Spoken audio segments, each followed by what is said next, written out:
There's a little garage on a small town street. I like to meet my friends there every week, and I know we'll talk about some facts and things, history and science and some crazy shit. Talking it out with Alan, Ben, and Nick, and I know that it's gonna be a weird-ass show. Ooh, insanity abounds. Ooh, the world is spinning round. Now we're gonna break it down.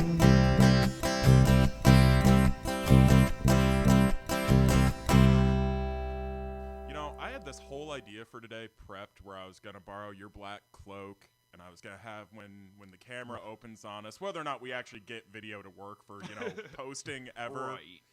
But it was going to be me sitting here with the hood as far over my face as I could get, and then when I pulled it back, I was just going to go, ha-ha, and be wearing my Disney cap from when I was a kid, because I've always had a fat head. I'm convinced I could still cram my head into that thing. And then that we just go into it. But much like Disney's treatment for this franchise, I half-assed it and don't have it. Couldn't deliver. Welcome to the Disney canon. Which brings us in as a good segue into, hi everybody. You're not even mad, you're smiling. Thanks for tuning in. We are informed and confused. I'm Ben.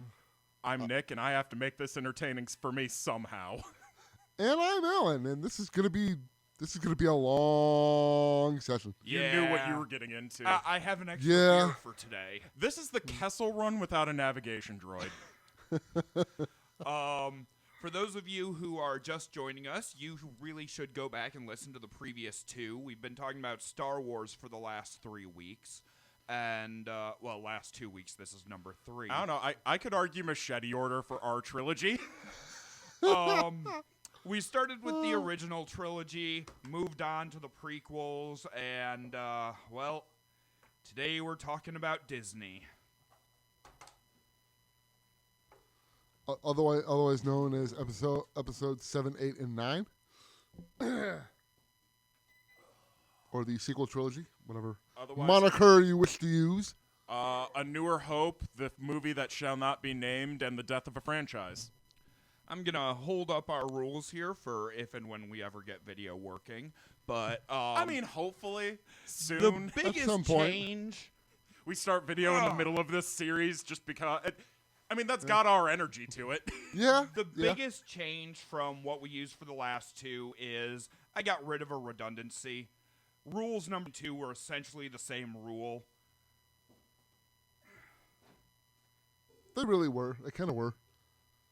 Yeah, but we're idiots. That's part of our shtick. So now we just have rule number 1, no expanded universe, the trilogies only. Well, yeah, tell me, now we're not going to have a text crawl before our adventures? Just changing things that have been canon for the first 2 trilogies? I see how it is. No respect. Ha-ha. Edits had to be made. In case you hadn't noticed, Nick are not exactly fans of this or anything Disney has or will ever do.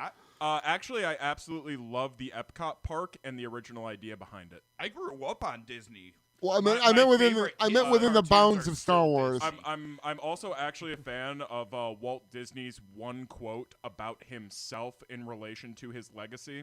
Mm-hmm. The man that people know as Walt Disney is not the man I am. The people know Walt Disney as a man who does not drink or smoke. I drink and smoke regularly. They know him as a man who does not curse. I wish that was the case. No, Walt owned himself towards the end, and I can't burn him better than he did to himself. He acknowledged his failings. That's the best I'm ever gonna get. And as for your accusations of me not liking anything Star Wars Disney has produced, that's also false. The Mandalorian. You do like the Mandalorian? I very much like the thing with the Kid Jedi that they did. Rebels. Yeah, Rebels. True. That's true. Rebels. That's true. I very much liked what they added on to the original Clone Wars cartoon. I will acknowledge done Rebels very well with things. I will acknowledge Rebels had potential. It did. The like first season's not bad. The second season's okay, but the Spice Whales. There's literally one episode, and then they come back in the finale, and See, but I no, think it's you're the illustrating the biggest exact fucking destruction. problem. No, you're illustrating the exact fucking problem. They were one goddamn episode, and then they False. get brought back as a penultimate solution. They show up in Clone Wars. Anakin deals with space whales. No one cares about Anakin anymore. It's Vader, bitch. But that was a classic Lucasfilm episode. This was just Disney paying tribute to an old Lucasfilm idea. I see nothing wrong with space whales. It ain't the first time they showed up. So you're it fine. ain't gonna be the So you're last. fine with Thrawn getting his ass kicked by space whales? He didn't get his ass kicked by space whales. He got his ass kicked by the Jedi who summoned the space whales. I'm sorry, in which movie Okay, of the so trilogies the space do whales we did see all that? of the heavy lifting, is what you're saying? Guys, No. rule number 1. We are violating rule number 1 in defining. And while we defining haven't rule even number said 1. all the rules yet. And Yeah. we're already breaking them. Which brings us neatly to rule number 2. We are only allowed to claim a certain point of view once. And we have both burned ours. Alan's the only one with Well, one left. yeah. Well, they respawn per trilogy. They do. But you're right. I haven't used one yet. Number 3, force-based puns will be met with, yes, force. Oh, shit. We do not have our lightsabers What are you today. talking about? All 3 of mine are in my car. Pause. Greatest thing ever, but like, And now our goddammit moment is over. We are back with our lightsabers so that we can beat each other with force in the use of puns. and any other rule violations. And any other rule violations, yes. I believe we were on rule number 4. No droids. We don't serve their kind here. What this means is no checking our phones, no going to Wikipedia, no looking anything up to support our arguments. This has resulted in multiple nonsense arguments where every single party at the table was wrong. But that's the fun of being a Star Wars fan. Yeah, go back and listen to our prequel episode. Also means- that got heated. If we haven't done so already, silence phones. Yep. Let's see. Number 5. Nobody gets to claim the high ground. If we come to a stalemated argument where nobody is backing down, that is it. We move on. No claiming the high ground on any side of that. We are just 3 guys in a garage talking about our opinions on a piece of fiction. This is not the That none of us begin-all, remember end-all. perfectly because we all have faulty human memory. Yeah, this is all just our opinions. We're here to try at least have fun with this. Which, of course, is the reason behind number 6, no disintegrations, which really just comes down to we aren't actually going to start fighting. We all want to live through this. No beating each other to death with lightsabers. And it's not on the board, but I am going to add the corollary. I think I'm pronouncing that right. No stick knives. No stick knives. I believe corollary. Corollary. You thank were damn very close. Yeah, corollary. No stick knife. No stick knife. There are no rules regarding stick knife use. You I can't just- regulate that. I just made one. It is in the Constitution. You can't Guys, regulate stick knives. Rule number 7, stay on target. He's trying to infringe on my right to bear stick Nice knives. segue. We don't want to talk about stick knives. Stay on target. I'm going to rewatch these crappy films, find a point where there's something vaguely resembling a stick, and then find a way to form that into an argument post hoc to bitch about it for the next 3 seasons. Stick knife? No. It's not a knife. Technically, it's a magnetically sealed plasma conduit. It's a technically bladed weapon that's All right, vaguely there- stick-like in shape. If you want to get Yeah. real technical, they're high impact plastic. Well, ours are. There's also reflective film in these clear ones. Yep. So, like we already mentioned, today we are talking about the Disney trilogy, 7, 8, and 9. So let's start with The Force Awakens. What about A Newer Hope? Let's start with something positive. Yeah, Han Solo's in it? as we did before, the general format here will be we'll go around for each movie, thing we like the most, thing we dislike the most, and something we think, for better or worse, does not get enough attention about the movie. And then we'll devolve into just mentioning things until we get bored and then move on to the next movie. Miscellany. Yeah. It's gonna be the longest episode ever. Actually, I have more for the last movie than I do for either of the first two. Well, it's still all in this episode. True. Yeah, I mean, all kidding aside, to say one thing that movie did actually do exceptionally well, Finn. Finn is actually a very enjoyable character. Now, I'm of the opinion either him or Poe should have been axed. We should not have Agreed. both of them.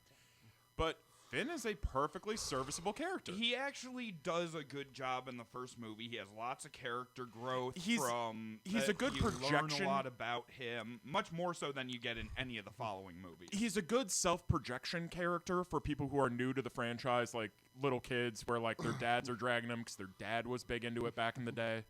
Yeah. Yeah, no, Finn serves a practical purpose. John Boyega is a good actor. Just flat, he's a good actor. In terms of the flaws of the rest of the film, that's not his fault. I'm not going to fault him for delivering a solid performance of a likable character. Yeah. I will say one of my favorite parts of that movie that just took me all the way back to childhood in that moment is the during the fight on Maz's planet at her weird temple bar and thing. I forget where they say it's the at. X-wing Takanana. and the Takadana? X-wings come in, and you have that brief flurry of the X-wings and the ties in space, and there's that moment where it's our new empire and our new republic rebels, or whatever the First Order and Resistance, The whatever First Order and the fuck Resistance, their new yeah. names are. They're rebels. It's still just They're just fucking rebels. There is a distinct difference. I could go into that for but days, that gets into the but- books and the No. expanded No, universe. he's talking because- just grammatically. Oh, okay. No, and No, I know no, the no. distinction he's going to point out. No, not just grammatically in universe, and it does involve some book stuff, but no, that I could have an entire discussion how they are two totally different entities that are not. One is not the Do progenitor they of the shoot other. stormtroopers? Yes. Same fucking guys. That's kind of like saying that the Empire and the First Order are the same group, and as we find out in the final movie, they basically are, but Tell me the difference technically between an different RAF versions member of- and an American Air Corps member. they're various. One flies for an entirely different country than the other. So no meaningful difference whatsoever? Basically, they're different The iterations. rank systems of are completely themselves. different. Their traditions and So custom are totally again, different. no meaningful difference? They still have to wear a uniform. They're still getting yelled at by someone 3 times their age that's not actually going to do anything. What is your definition of meaningful difference? Because I could say two people, like fighter pilot and janitor, they both have jobs. No meaningful difference. No, there is a meaningful difference. One of them is in a combat role, the other is in a non-combat role. That is starkly different. A pilot for one military is much the same as a pilot for the next military. They operate through the same modes of operation. They typically use similar, if not the same gear. They're It's the mo- same fucking thing, just It's with a more different like, label. It's more like saying an employee at Kroger is essentially the same as an employee at Myers, which is essentially the same as an employee at Walmart. Do you prefer You Jif do the or same Skippy? goddamn job. Do you prefer Oreos or the original Hilux, which they stole? Oreos are a Mexican cookie. Either way, I think we're Off target. breaking. Yeah. We're a bit off. If target Oreos aren't here. on target, then I have no interest in this target. The target is Star Wars. Yeah. So what about you? I mean, I know I this, have seen you Star Wars actually tie-in enjoy Oreos. Yes, The new. I actually Disney like stuff. these 3 movies. All of them. So let's hear some Unashamedly. positivity from you, because you're not going to get a whole lot more. Oh, from that's us. fine. There's plenty of other things about you to be ashamed of. Although we This do is li- not the worst thing on the list. Although now is the time to say we do like new. Yeah, no, New Chewie's pretty cool. New Chewie's pretty cool. Although, I'm not sure New Chewie was actually in this one. I think he comes in for the Ryan Johnson one. Yeah, no, because I know he was already cast at this point because they realized 'cause it was Peter Mayhew, the Yes. original, isn't it? Yeah. Yeah, like he had massive reconstructive surgery on his knees to do the role, And even then, there was a lot of stuff he could not do during filming. So, like, they knew off the bat they could not keep running with him. It was more of a legacy thing to get asses in seats for the showing. To be able to say, no, this is the old Chewbacca still doing it. Yeah, it's Just not like they could say it was the old C-3PO. Yeah, no, it's not like C-3PO where your entire role is standing in the corner and then interrupting for 5 minutes of the movie. Like, yeah, Chewie has to do shit because he's Chewie. Yeah. Yeah, new Chewie is a lovely human being. I hope we can see him at a con again, and I'm gonna approach him and be like, "Do you remember me? Can we get a better picture this time, but without me waiting through a really long line and paying obscene money?" You'd have to find him outside of... No, I am wasting everyone's time during a panel. That is my goal in panels, to waste time. Why do you think I always have such wonderful questions? Anyways, all right. For mine, I have to go with two here. One is an actual moment in the movie, and the other one technically happened right before the movie. I guess it's... How do you mean by right before the movie? Is this like the a story about the actors? The Lucasfilm logo was coming on screen. That right before the movie. Okay. So no, that's why I wanted clarification, because like if this is like the events detailed in a comic book that like obviously have to, happen. No. Okay, this is me in a movie theater. That's why I was trying to be something clear. that we did see on screen, even if it was I'm willing to accept production stories. Technically, that's in the run. You know what? I really would you like to let me just tell the story? Previews. No. I really liked the previews when I went and saw that movie. Dude, Batman v Superman looks dope, right? Anyways, no. I had been anticipating that movie like everybody else for a while. Oh, I went in very excited. Right. Oh, yeah. And, I'd watched the trailers and everything. I was fairly hyped. But for whatever reason, I guess it didn't full-on hit me until when the Lucasfilm logo came up. I'm sitting in the movie theater. It wasn't real until you get that THX sound across you. The Lucasfilm logo came up, and then a long time ago in a galaxy far, far away comes up, and it just literally like somebody hit a button, just like, holy shit, this is a new Star Wars movie. That moment of it's actually happening. This is going to add to the canon, and not by just some little novel or comic. Way. Yeah, this is going to add to the Skywalker saga. And it just kind of, I got bowled over, so that just the whole moment.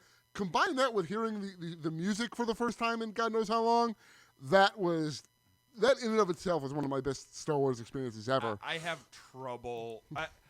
I understand it is technically correct to include these three movies in the Skywalker saga, but am I the only one? The main character isn't a Skywalker. Am I the only one who gives zero shits about the Skywalker family at this point? I'm just over the Skywalkers. Talk about other people in this universe. True. And they're going to be, but this wrapped it up. What we're talking about is the Skywalker movies. I have exactly enough appetite for Obi-Wan for 1.5 more movies of him, and even then, I'm toast on Obi-Wan. We need new stories. Yeah. We need fully new stories with fully new characters. We are getting some of them. Without leaning on the old. I tried to have a discussion about this with you guys yesterday, but every time I said the name of something, you two went off on an ADHD tirade. You know who you make the show with. You know who we are. I know. My point is, it was bad even for you guys. So average. That being said, I had already seen the list earlier that day, so my interest in that had already moved on. If you'd said you'd seen the list. Let's talk about, Anyways, the movie we're supposed to be talking about. Stay on target, guys. No, this movie is so bad, we're finding any excuse to not actually talk about it. I actually want to sit here and talk about it. I will say I know a lot of people disliked this movie because they felt it was, as Nick so quoted, a newer hope.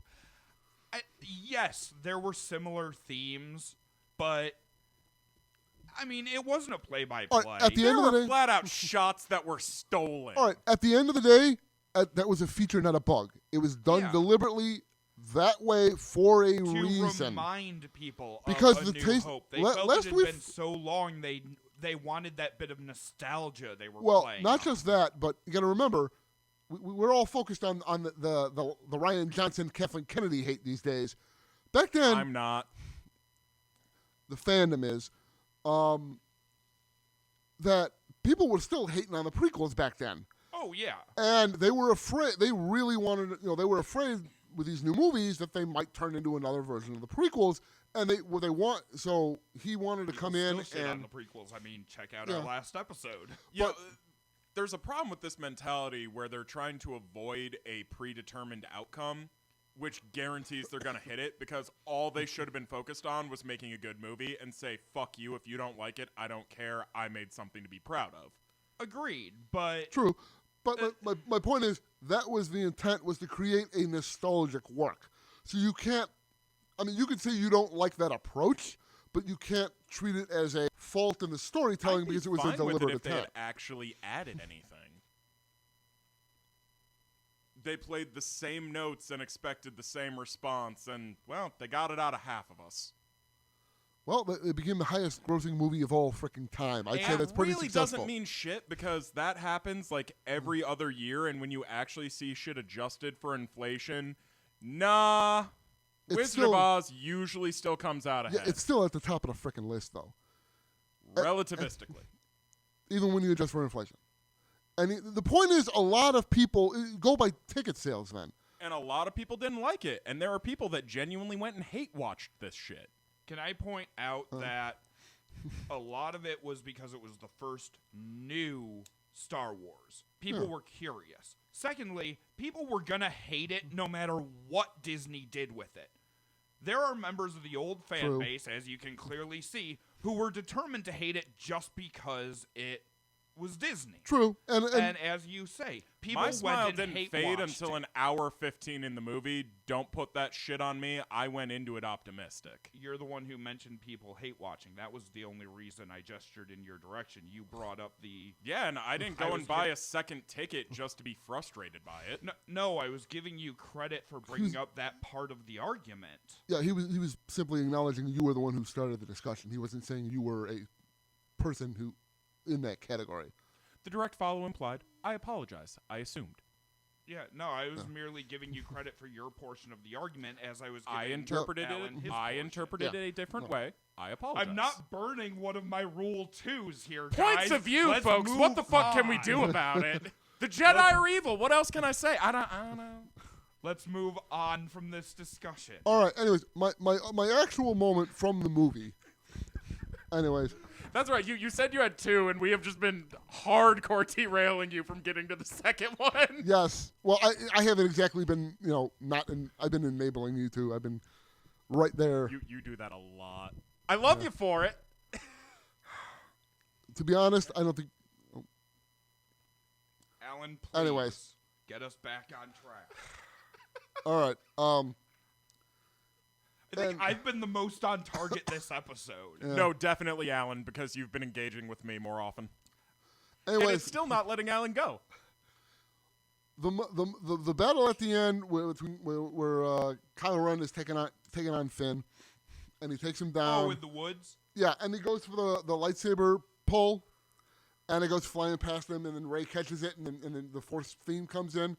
I love that shit. Oh, yeah.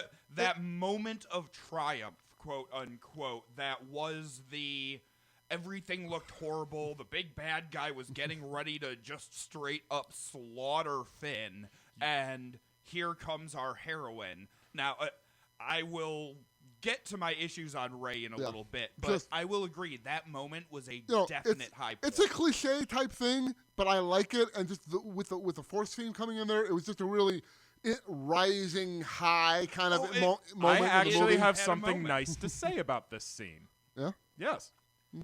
There's a meme that was spawned from that scene using just the cuts from that scene. There's no like spliced in shit. There's nothing out those text-based ones where they show him reaching like, I'm gonna do it, I'm a Jedi. And then, flies past him, Rey gets it, and then it cuts back to him with a stunned but disappointed look on his face, just like, shit, black man can't be a Jedi still? I loved that meme so fucking much. I saw that for months. I thought it was the funniest fucking thing I had ever seen. I have a favorite meme also from this movie, but it refers to the very end scene where she's Spoilers holding are out, included. Yeah, no, where she's holding out the lightsaber for Luke, and the meme is, "Hey, did you see a hand with that?" That one's good too. That one's good too. I really like the final scene where you finally get the payoff of, thank God Mark Hamill's actually in this movie. They told me he was here. I will say, like, making this movie palatable is the culture that actually ultimately ended up surrounding it. I honestly think this movie, if it had come out in the 90s, say, it would have bombed. People would have rejected it outright. I genuinely believe people got... I think that if it didn't have the Star Wars name connotation even attached then. to it, it would have bombed. Even then, Droids bombed, Ewoks only got 2 seasons, the Christmas special basically got erased from history. I'm saying that if it was released today as the start of a new franchise rather than a continuation of an old. Mind you, I'm also assuming the visuals of that time period. I mean, obviously, if you went with a movie made today with the visuals we have to the 90s, it would blow people's minds. Right. That's a different discussion about cinematography. And one we're not going to have here today. No, I did really like the final payoff of her finding Luke at the end. I do like the idea of going into the first movie because everybody's looking for that's the big thing. Luke, we want to see Luke, and doing the thing. Luke, Han, and Chewie. Although we knew Han and Chewie were showing up fairly early. I actually would have been cool with Luke just like being in like memories and shit, and like him only existing in flashbacks on screen. I would have been fine with that. I did not need the flesh and bone reveal at the end. I'm not saying it was bad. I'm just saying I personally did not need that. I think they could have played it a little more suspenseful. See that. Well, see, that's what I give it credit for is in what they did. In that, they could have had him just in the movie more like they did with Han or Leia, brought him in. And like I know a lot of people wished at that scene that I talked about that I like, that when that lightsaber went flying, it would have been Luke showing up catching the saber. I know people have expressed the opinion that they would have liked that. Yeah, just would have been like, stand back, kid, watch this. Something like that. Just Mark Hamill being sassy. But realistically, you couldn't have it with the way the character development between Luke and Kylo Ren grew. Yeah, well, but we also didn't have that information quite yet. No, we didn't. But for the director who at the time was playing for a longer game, as we finally see again in the last movie, there was no that was reason. Abrams on the first one, wasn't it? Yeah, J.J. the first and the Abrams. last one, yeah. Yeah, no, which was a definite positive for the first one that I'm going to point out. It was Abrams. He had a longer story in mind. This was supposed to be the start of it. He had the way this was going to play out all the way through already in his head. And then they turned it over to... Second movie... That's not entirely true what you just said, but we're not going to get into I don't want to get into the behind-the-scenes shit.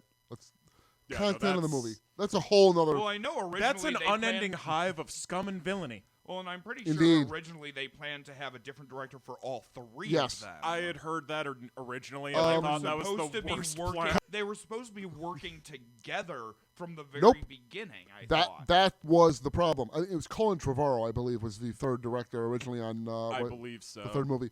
Didn't he ended up doing wasn't he like an executive producer on Solo? Wasn't he involved in one of them as a producer? I don't think so. I thought he was. But that is not a name I recall from any of them. Anyways, but no, from the very beginning, that was the problem.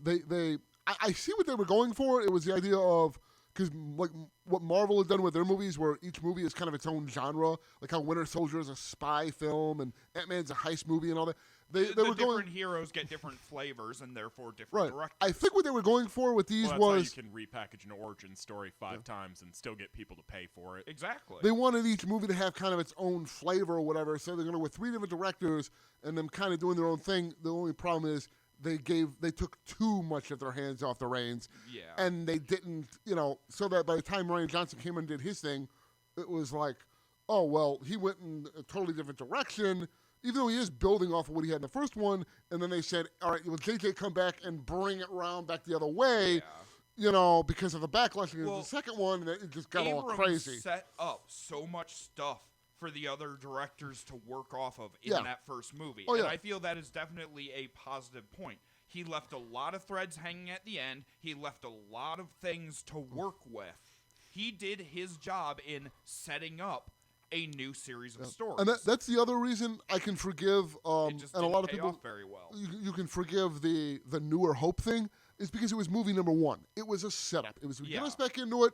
Now we have 2 more movies to take these characters and this setup thing, and with the second movie, go and do something new and different, which he technically did. Yeah. It just didn't work out the way I wanted it to. They did go and do stuff differently. But that was the idea. Use the base, the solid footing we already have in the franchise, and then expand off of it. Go into a different direction. That was the idea, anyways. I will say one of the things that is not unique to this movie, but I'm going to bring it up again just because of one of the specific locations, but Star Wars has always been wonderful with its sets, its location. Lucas had a golden rule about film production. You had to have at least 3 environments in a movie in order for it to make sense. Yeah, and it works. But I really like the Resistance base setting. All of the effects in this movie, the visual effects, the audio, it was on par with what you would expect from this type of franchise. Yeah. In a lot of ways, it was a continuation of what we've seen for the last 6 movies, but it was well done. The thing that actually gets me, because it was still ILM, it was Industrial Light and Magic doing most of the visual effects. They had almost no legacy team members, and that's both a good and a bad thing. But it's one of those things where, if you're really going to capitalize on it, Adam Savage is just doing his own thing. You could get him to build models. He fucking designed Queen Amidala's ship for Phantom Menace. Like, that was his first job at ILM. Didn't know that. The gangplank that actually comes down from the ship on the bottom of the model, he did not build the entire thing, but the gangplank and the actual prop that was used to visually film that, he built that on his first day there. Damn. We have lost video, unfortunately, but we have audio. We have audio, we have so audio. We'll keep going. Yeah. All right, so that's my 2 likes. Now on to the dislikes. And remember, gentlemen, I feel that I've added a number of likes to this. 1, I will allow you 2, given your strong feelings about these films. I can sum up the biggest issue with one simple idea: stolen cinematography. We got repeated shots that we have gotten before. You mentioned that a couple of times. What did they take from the previous movies? I'm going to do my best to go in order to the actual movies, but I may fuck a few things up here on order because I don't have a list in front of me, but there are plenty to point out. The one that's most egregious to me and stands out as the worst theft because they did the least with it to make it original is right after they steal the Falcon and they're going through the gutted destroyer. Yeah. Yeah, no. We've seen that. We saw that in Return of the Jedi with Lando flying the Falcon through the goddamn Death Star. It's the same fucking chase sequence. Was it a copy-paste or just... I've seen people do shot-for-shot comparisons where you can make that argument. Some things are out of sequence, but arguably it's the same run. Like, it is not visually distinct from the others. Did they at least refilm it, or is it just a copy? Oh, no. It's refilmed. It's all digitally rendered. They made it from scratch, but it is directly imitating something we've already seen. And furthermore, that's already been reused. That was reused in the prequel with Anakin flying through battle spaces in his Jedi fighter. We've seen this. So you mean just the idea of a physics chase scene through debris? Because they do that in literally every movie. No, I think you mean the physics of the actual flight pattern of the ship? No, I'm talking about the actual things that they pull off in order to accentuate the scene. The way they destroy enemy fighters, the way they elude them. It's literally the same patterns. They only shoot down, 2 of the TIEs that are chasing them? The rest are destroyed through environmental factors? The same fucking thing that happens with Lando and the Falcon. Furthermore, this goes on. Okay. Every single one of the ship battle sequences, the opening shot, they purposefully tried to line up to old film shots, and then they didn't give us anything new with it. So they're just repackaging old shit and calling it new. It's a series of stolen shots and themes. Okay, I see what your issue is. Your issue is that it was too similar to what we've already seen. An homage is fine, but what they did was outright theft of other creatives. All right, well, it's your right to feel that way, and There's other sequences that they do, and Maz Kanata's cantina is just supposed to be Mos Eisley all the fuck over again. oh yeah, Did we it's get another anything cantina scene, but Did we get anything meaningfully new out of that cantina? Maz No, Kanata herself, well, I would argue, the character. The Oh, so they went to a cantina to reveal a character that would be pivotal to their narrative. Gee, didn't they go to a cantina in the first movie to find Han? Yeah, but And Maz didn't Kanata's we not the same type of character as Han is. And in our D&D game, didn't we go to a tavern to meet the group? I mean, like that. The meeting in a just a tavern trope, is yeah. a trope. And that's just it. It's a series of tropes. There is not enough original here to support itself. Okay. If it's tropes, it's a bunch of tropes that worked for me. I have no problem with any of what that you just listed off. Yeah, not a I single actually problem. never found a problem with that aspect of it I'm either. sorry. I know I've talked to you enough that I understand where you're coming from. That's just you. It is outright theft of creative property. It's still Lucasfilm. Okay. Yeah, and it's not the original people doing it. It is someone else just taking the bones of someone else's work, slapping a new skin on it, and calling it original in theirs. That's fucking disgusting artistically to me. All right, dude. All right. I mean, you do you. I mean, I think the thing that I really dislike, I had issues with the characters and the way they were. Number one, Finn and Poe. You didn't need both of them. One of them should have died. I'm fine with either. Both are actually really good characters. I really like the characters, but they're basically in that movie the same goddamn character. If I could pick, They were redundant. If I could pick, kill Poe, and it's not that I don't think Poe is like a good actor or a good character. It's that his character was so much more reliant on one-liners than John Boyega's was. Yeah. John Boyega, like, I think what it really is that the actor playing, I'm sorry, not Finn. Poe. Poe, thank you. Sorry, I managed to gum up my own works there because I don't know the name of the actor, and I was... Oscar Isaac. Oscar Isaacs, yeah. What I think with Oscar is that for the later films, he was much more on a script. Because I know for a fact, from a production standpoint, the reason his character survived was JJ really liked what he was doing when he was just improving in between lines. It was like, oh, you're real lively. And that liveliness just isn't there later on. Yeah. Well, it also doesn't help that we don't get any sort of meaningful backstory at all for him. Well, we get a little bit in the last movie. I would argue you get the same amount from Finn, from Boyega's character. True, but it makes with sense that, in Finn's case. Well, he was taken as a baby and raised as a stormtrooper. Finn's character seems to... You don't need much more than that. Finn's character seems to strut through the universe like he belongs there. Poe is just sort of there. And again, that seems cruel. And again, I liked the character. I like the actor. He did a good job. I mean, in terms of backstory, Poe doesn't have any more backstory than Han did in the first film. Yeah, No, realistically. really.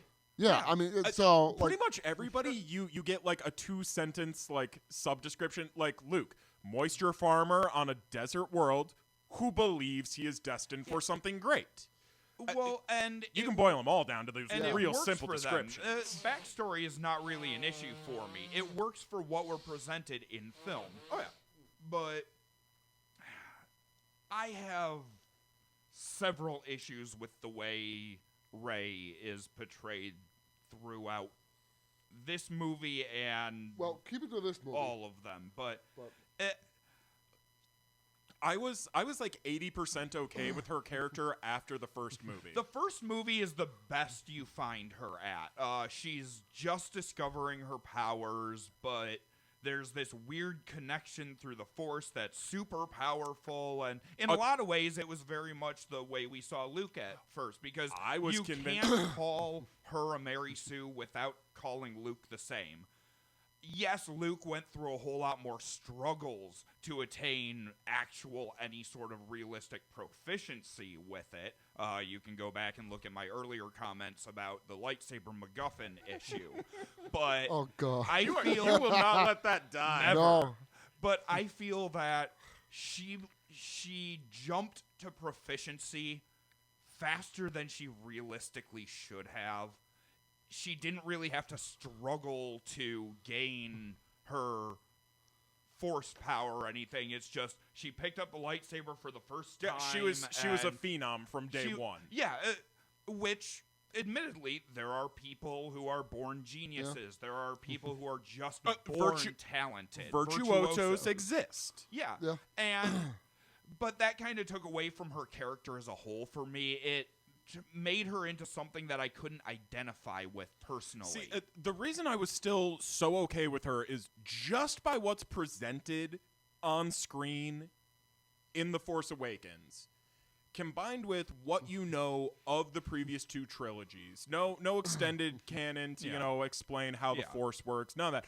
Just the root understanding you gain from those first 6 movies and what you see there, I was convinced, past any shadow of a reasonable doubt, she was being controlled through the Force by someone else who knew what they were fucking doing via remote. And I was perfectly willing to accept that. Her connection to the Force was abnormally strong. That's fine. Makes her a conduit. You could transmit to her. You could find her at great distances to pull this trick off.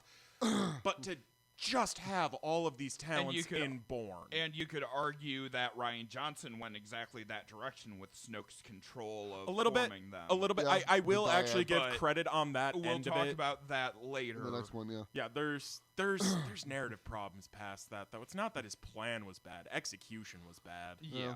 Anyways, but like to your point with Rey in the first movie. Sorry, I just wanted to express that viewpoint Yes. on it.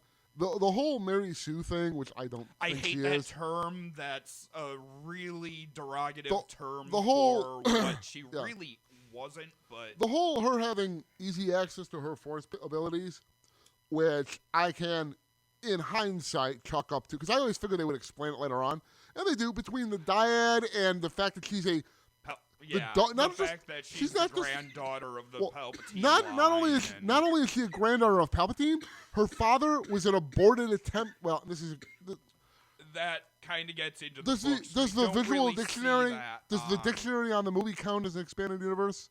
The visual dictionary. if it Is didn't show that up more on the movie screen? Well, We're the not thing I'm gonna ask here is that a production Bible or is this a mass market explaining the universe thing? Is this a published production Bible, meaning this is what the crew looked at for reference information, and then they jazzed it up with shots from the movie? No, or is this a standalone publishing like the Star Wars Encyclopedia or That, their ship like registry? that. At that point, it is extended canon. If it's a production Bible, then all we're doing is going off the same pages JJ and Rian Johnson did. That's not against the rules. That's us simply sticking to the core All right, material. then I will go with that. But the Palpatine thing, and other things we're not going to talk about, but also because, like, narratively speaking, yeah, she didn't struggle to find her Force abilities. Although you see a little bit of that in the end of the third one, she's trying to commune with the other Jedis, and it's not At working which point, right. it doesn't really make sense with how But- easily everything else came. Yeah, no, she's channeling the Force constantly. Yeah. But, anyways, it worked for me narratively because the struggles, the conflicts with her character simply weren't about that. That was just her powers were just a MacGuffin given to her to allow her character to do what she needed to do in the narrative, whereas the actual character struggles and all that were about her own sense of self-identity. I agree And her with place your in the point universe. until the third movie. I will agree with point- what you're saying yeah. until the third movie. I will point out what you're talking about, and I know I'm going to go a little bit off target here, but what you're talking about is exactly what we saw in the Avatar series. Aang had to learn to use his powers, whereas Korra already knew how to use them all, and her focus was on something else. Well, See, and I even actually- that's kind of what they were playing with Rey is, Well, no, we already went through the difficult learning of the powers with Luke. we don't want to immediately copy that again, so we're just gonna have her be good with her powers and move on from there and talk about other shit. If I may, I can actually draw another parallel to the actual exact transition between the avatars like that. Aang was underdeveloped as a warrior, but hyper-developed as a person. He was a complete soul by the time we meet him. Korra had no people skills, did not understand her place in any of this. Hers was not a story of becoming, it was a story of understanding. Aang's story, he started with understanding and had to become. It was a basic inverse. And I can actually see that here. Luke and no, Rey. that's what I'm saying. I can see a direct parallel there. And that's not a poor narrative choice. It just really depends what you follow that choice with. It just overall made it so that whereas I can identify with Finn, I can identify with Poe, I can't really identify with Rey. It's just nothing I've ever... I couldn't either. She strikes me as the type of person to wear underwear, and I just don't understand those people. Not in the desert. It's 30 years later. It's a new world. As he's pointed out, she is in a desert. It is hot. No, but... She's just wearing full body wrappings and shit. And I will point out, just with the Avatar thing, you can actually say Aang is actually an allegory for what Rey is in the movie, because he learns bending far easier than other ones. Like, they make that comparison with Katara. He learns except firebending, that was a bitch and a half. Well, but even then, that was more of an emotional thing than it was an ability. That was more him jumping the gun a little. But he just fucked up and scarred himself. He learns how to do all his bending to defeat the Fire Lord in a little over a year, I think. Yeah, but that was also year, a forced time crunch, though. Like they even acknowledged like this is an insane task. Yeah, well, but the point is, every other Avatar had spent like even years. Korra years doing it. They and he establish did. it. Yeah. Yeah. So Rey is basically Aang. Yeah. So. There's and a again, lot of correlations that can be made between series in order to explain the Luke-Rey difference. I'm just really picturing. what I was pointing out. I'm just picturing a baby Rey tumbling out of a AT-AT that's on its side, just kicking up dunes with the Force. I'm a Jedi, and you have to deal with it. Yes, that is so I can see it. canon now. That is so my canon now. I'm a Jedi, and you gotta deal with it. I love that. It's a group of Inquisitors looking for Jedi. She just slaughters them. No, that's the video game. No, the Inquisitors are canon now. No, I know they are, but because of the video game they put the new one. Jedi New Order. They were in Rebels. Yeah, they were in Rebels. They were in Rebels too. The High Inquisitor, was it the Grand Inquisitor? I think. Yeah, no, that was the first villain. Yeah, no, that was the later, first villain. The group of Inquisitors. Yeah. It was a super big deal because before that they were only quasi canon because it was like singular video game and like 2 text references to them. Yeah. Well, there's an entire series in the old Legends universe about it, but that's rule number 1, and let's move on. Well, I got one other point. Anything else to wrap out? I was going to say one other point I want to make about this. Comparing Luke and Rey's Force abilities, like the idea that Luke had to work at it, right? How much effort did we actually see him put in on that thing? Like he was supposed to be training with Yoda on Dagobah for much longer than is apparent in the films. Also, there are time frame issues there. There's supposed to be a big time gap between when Leia and Han are in the asteroid field, and he goes to see Yoda, and when everything comes back together. Even with that, they're even supposed to spend like still a month in Cloud City before they visit Vader. It's just they skip that. Even when you take that into account, though, he's still not spending that much time on there with Yoda. He never, when he goes back, Yoda tells him you're already done. So that is the total sum amount of his Jedi training is the months at most he spends with Yoda, and the only thing we see him struggle with 2 things: the cave thing, right? Which he flat out failed. Which is a psychological thing, not a learning to use your Force abilities thing. And How do you know? He didn't try force throwing the hallucination. Well, and at the time, And- it was implied it was spiritual, so that was an important part of using the Force. Well, that's part but of my that's- issue with midichlorians. My point is that's not a part of him learning to master an ability. That's him dealing with Learning his to inner master demons. himself. Alan, Yeah, if I may. everybody has issues with that. When I was actively studying martial arts, they'd teach you something new in class, and you would be terrible at it. Your chances are you're not doing any of it correctly. You then go home, and between then and the next class, you practice every single day. And eventually, it clicks. There is a large time gap between A New Hope and Empire Strikes Back. 3 years. We have literally no reason no, to believe sorry. that Luke wasn't still drilling with the done. training droid in order to start Yeah. sussing out the physical force.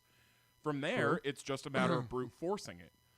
And between Empire and Jedi, there's 3 years where No, one. I thought That's Empire and still- Jedi is 1 a year year. between the first two, and then No, 3 3 years and 1, between. not 1 and Okay, 3. 3 and That's 1. still enough time that if he had seen enough basic applications, that's enough time to start figuring them out. You may not be good at them, and even then, what we see in the cave on Hoth, he's not good at it. He can barely hold any of it. Also, largely may I because point he's out- self-taught. When Rey fought Kylo Ren. Kylo with the lightsaber at the end. Just call him Ben. It's fine. When Rey and Kylo fought, she had received exactly 0 training. She hadn't met Luke yet. Leia hadn't started training her yet. Yeah, but Maz had just handed her the lightsaber. Yeah. And then she goes out and fights arguably a mini Sith-ish person and wins. all right, you just forgot it. You completely left out a whole slew of details though. Please. Number one, she has combat training. That is clearly demonstrated when she fights with that staff. She knows how to fight with a melee weapon. She may not have ever fought with a Grew up lightsaber. in a rough area Yeah, and had to learn she to has defend melee, herself some level of melee combat training. with a staff. Right. And Luke could bullseye womp rats from his T-16, but he wasn't levitating rocks.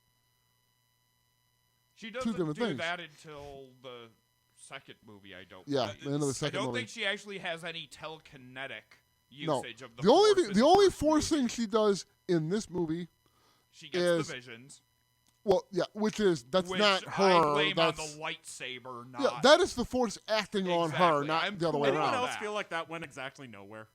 Oh, I've been did. told there's a comic, but Yeah. Anyways, she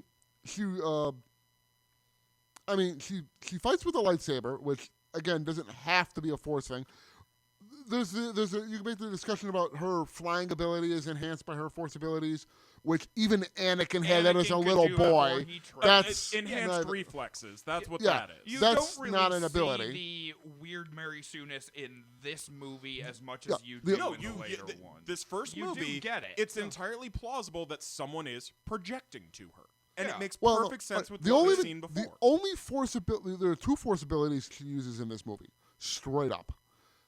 When she resists Control of the the stormtrooper, which takes a couple of tries, and even James then, Bond, by the way. yeah, very much, yeah, because yeah. he just happened to be wandering by the studio and saw. No, he was filming on the soundstage next next door, door, and yeah. in between Yeah. fucking takes, he was like, "Can I be in Star Wars?" and Yeah. they're like, "Yeah, we'll dress you up as a stormtrooper." Dude, fuck yes, We- you're James we're Bond. filming Everyone something loves you. today. We're filming something today. Come on in. But before that, it's the thing with the interrogation with Kylo Ren, right? Him probing her mind. And her turning it back on him. Which, that you can say that's an entirely instinctual response to a physical attack. That's the force equivalent of somebody lifting a giant rock. I've seen things Out of adrenaline. admittedly, this is fan talk, but seen things that suggest the theory that was that thing right there. That was when Snoke created the Force bond. I mean, yes, this is now trying to explain what Rian Johnson did, so it makes sense. But if that is the moment that, oh, hey, they're both in the same place, click. That could be an explanation. That yeah. could be an explanation as to why she was able to conquer the mind of a trained Jedi turned Sith. I see it Who more should as have pretty strict control of at least that section Well, of his two brain, even things. if he's a bit emotional. number one. Yeah, we know he's conflicted. He's not exactly totally level right now. He's flirting between the two different sides, and He's still on his fall. in that kind of situation, that I see that as a situation of neither one of them has any particular amount of Brute force. finesse. So it's brute force, and that just means he's Stronger in terms brute of raw force than power. him. He's on this at least on the same level. Well, Yeah. I would like As to him, point out in so- terms of Kylo Ren's whole plot arc throughout these films. In A Force Awakens, we see him as a pure creature of rage, residing entirely in the dark side, and the other two movies are him going, I have zero control when I'm raging. I have to take a step back, and that ultimately he just keeps stepping back. I Yeah. will say one of the things that most disappointed me about Kylo Ren's character, again, going back to my dislike of the character developments for them all, they unmasked him too early. Yeah, I it feel- should. It had no fucking weight. It became No- a useless prop. Yeah, no need at all. I mean, even with the end scene between him and Han, there was no reason for him to take his helmet off in that case to kill his dad. And earlier where he has that rage in the elevator where he takes it off and just rah, there's no Every need part of the for helmet's it. plot arc across these three movies is stupid. There's no It need for actually, him it makes to perfect remove sense. that sinister. I mean, Well- what made Vader as iconic, as powerful as he was because he was this faceless, terrifying Dark Lord. you are- He never removed You know the his only mask. reason they wrote the Although face that was re- medical. Do you know the only reason they wrote the face reveal into the last movie? They got sick of people saying Vader was a robot. Yeah, That's no, literally the only reason they ever he revealed was his face. never supposed to reveal his That ma- face, and that maskless terror All right, is well, so powerful. you are misattributing the purpose of the mask vis-a-vis Kylo Ren. The purpose of Kylo Ren's mask is not to create an aura of ominousness to the audience, which is why he takes it off so early, is to subvert that expectation. The mask is symbolic of his obsession with his grandfather. That is him trying to imitate the Honestly, truly that terrifying never even person. goes anywhere. It doesn't. Because every single time Well, someone brings up Vader, he just kind of runs off and skirts away from it. He never even embraces it narratively. Yes, he does. It's a trope for the first movie and abandoned for the next two. No, it's not. Yeah, it is. No, in the first movie, right? It's the symbology, because that's also what he has of his grandfather, is his mask. Yeah. So that's him embracing that. In the second movie, after he's failed, Snoke confronts him over the thing of, because he's pissed at him. You're just trying to be a Vader wannabe. He You and that baits idiotic him mask. with his grandfather. And then he immediately abandons the mask, proving the point that that's all it was, and then it's not actually brought up again. The only time it's used again is when he repairs it in order to maintain his cover while he's trying to find Rey. Nope, that is not why he repairs the mask. He repairs the mask after he finds the Emperor, and the Emperor basically says, it was me the whole time. He lays it all, and he says, I can give you, the whole galaxy. I have a way to, give you the final order and all that, and truly embrace your destiny, right? He lays that. That's what he lays out for Rey. Ren is a failure on every single level. No, he lays that. He tells that to. He gives them both the same spiel because he's pitting Yeah, them he's against manipulating each them. other. You're right. Yeah, but the point is, he tells them He that. can only have And one Kylo, apprentice. Currently, he has embraces two. that. At that point, he goes back from all right, Snoke, had him distraught over his family's legacy and all that, and then the Emperor kind of brings that back to no, I can do this.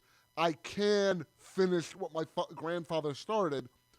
And so he goes back and he reassembles the mask as that symbol of, yes, I will embrace this legacy. Okay, It's not just Ben fake. Solo I has will granddaddy embrace it. And then he does issues. the exact opposite. Like it doesn't track narratively at all. Yeah, it does. It's a matter of it's him going back and forth. And when he's wearing the mask, So it's tracks a with wishy-washy narrative? it's a character who's struggling with different It's things. a character that didn't grow. That's more of a discussion for the last movie, and I promise we will get to that. Oh, don't even fucking get me started on lack of growth. But do we have anything else to talk about for the first movie? I think that's it. We move Then- on. Well, actually, yes, because none of us had our underrated not talked Oh, about. yeah, we didn't even do that. Yeah. Because I don't feel anything really falls into that innocuous. I find Oh, I disagree. I find this entire trilogy so polarizing. I either like it or dislike it. But what do you got? I still cannot believe the resistance that is felt to the Leia is Snoke theory. It is fucking narratively perfect to the first movie.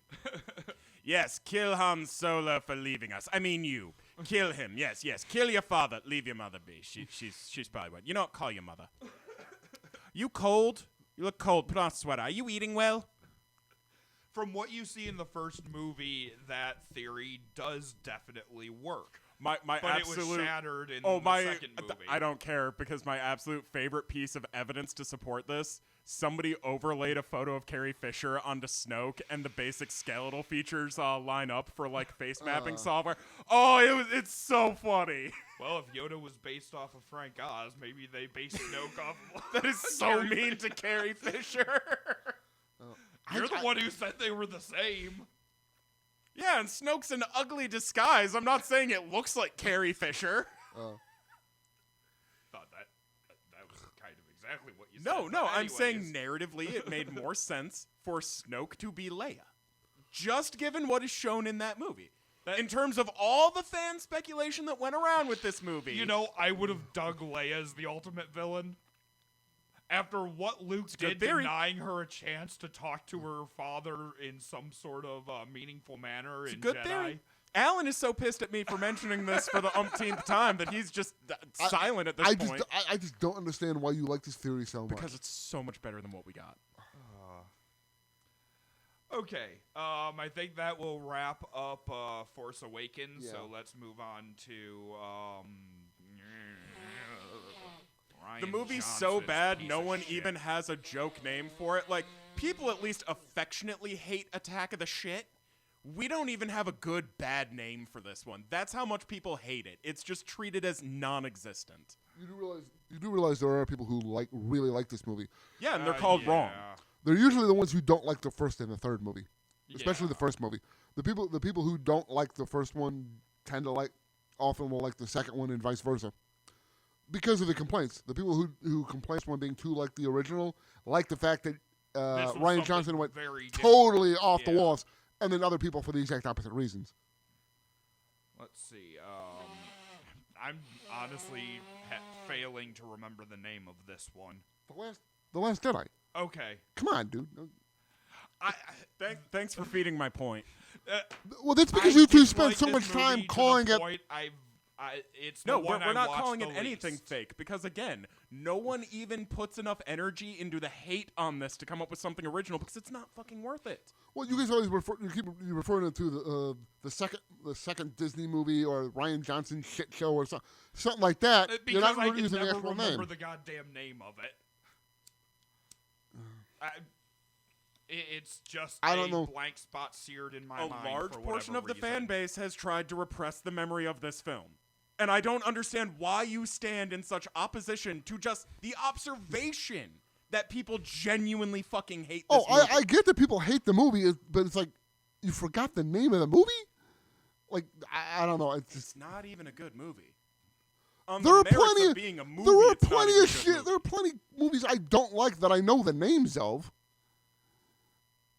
Congratulations and bully for you. I mean, it's like I did like the CGI snow foxes. Like, as far as something that I could positively say about this movie, I like the snow foxes. Well, salt. I'm going to need your Guild of Calamitous Intent ID card. You're going to insult the sovereign David Bowie like that? Those were diamond dogs, sir. They were more fox-like than dog-like. Shut up, let me have this Bowie reference. But yeah, like the crystal foxes or the snow foxes or whatever Diamond the fuck dogs. they were. Like, I did like those. They were adorable. Diamond dogs. On the opposite side of the spectrum, I absolutely hate pogs. Porgs. Whatever the fuck You they are were so called. just fueling my point about this. But I will at least point out I like the Snow Fox things. Nick? The wildlife overall was actually pretty good in this. They did a good job with the creature effects, just in general. Yeah. The island is fun. I especially like the deleted scene where Rey shows up with her lightsaber, like pirates attacking the village. And it's like a they're just harvest having festival. A wedding. So or It's like a wedding. Oh, is it a wedding? There's two of them in wedding dress. Yes, yeah, but this then is a she deleted she scene, runs up with but- the lightsaber, and they're all like, "What?" And then she starts waving around, dancing like it's a fucking Rey. No, She there just were kind of waves it awkwardly, Yeah, and yeah. then they're all like, "Yeah!" and start there were partying. there were some environmental moments that were good about this movie. Yeah. Now, another positive thing about this one, the Yoda. The return of Ghost Yoda Yeah, and his Frank Oz Yoda was ridiculous- great. Yeah, and it was back to puppet Yoda. Yep. It wasn't CGI Yoda. It was- Read puppet them, Yoda. did you? It was the puppet. Yeah. It was the puppet. They and broke out that the old just puppet. Made me I mean, so I've- happy. Puppet Yoda reigns supreme. Okay, I guess I've kind of stumbled into my compliments for this film because all of my complaints are structural. The effects were exceptional. The only possible detractor to the effects was the like giraffe, camel, horse things having people faces was a little uncanny valley. Like I just think that was It a was weird. very uncanny valley. That was a weird director choice from a Especially directing because they were standpoint. supposed to be like beasts, not I could see it if they were an alien species that just looked like that, but because they were essentially like pack beast race beasts, Yeah. like it just made it weird. Well, it's one of those things. I don't actually think the casino planet's pointless. I think the timing's bad, but the casino planet actually does serve a purpose, and it gives us good environments to go through. That whole goddamn race against time, weird. Oh yeah, no, that didn't make sense. That's what I'm talking about. The timing is shit, but the actual like setting itself and the narrative function of why they're there looking for X person or to do Y job to get to Z end goal. Yeah, no, that actually tracks. The way it was implemented did not. That is the bigger problem. Like I said, my issues with this film are structural. I don't. This one, they did a far better job being original, which credit to Rian Johnson on that. I mean, granted, the originality Again, you could argue did not. the casino scene was just another tavern scene, which was done over and over and over again. But honestly, they walk into a tavern Actually, of some sort in well, no. every single movie, and No, you have no, that no. panoramic scene. If they had done something like that with Maz Kanata's little bar, I would not be able to complain. Because that's not a shitty rundown hole in the wall full of hired guns. That is the political elite. That is people that, yeah, they commit crimes, but they do so cleanly. These are the people with money. These are the people running things.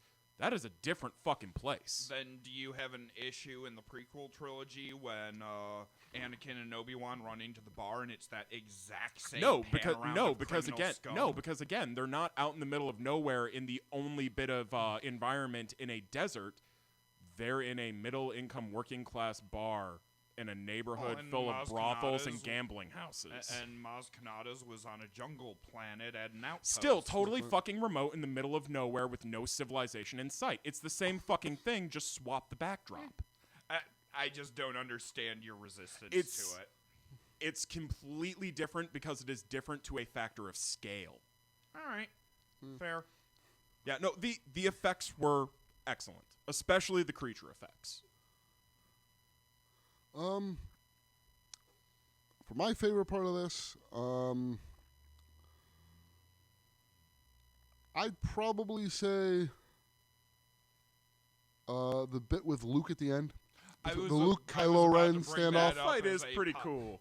That is, I do like that I really scene. like how you can look through that and see how Luke never actually interacts with Kylo. He just ducks and dodges.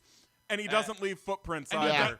you can see that where other people have run and left footprints, and he's not. They do a very good job shooting that so that if you know the clues to look for, it's there.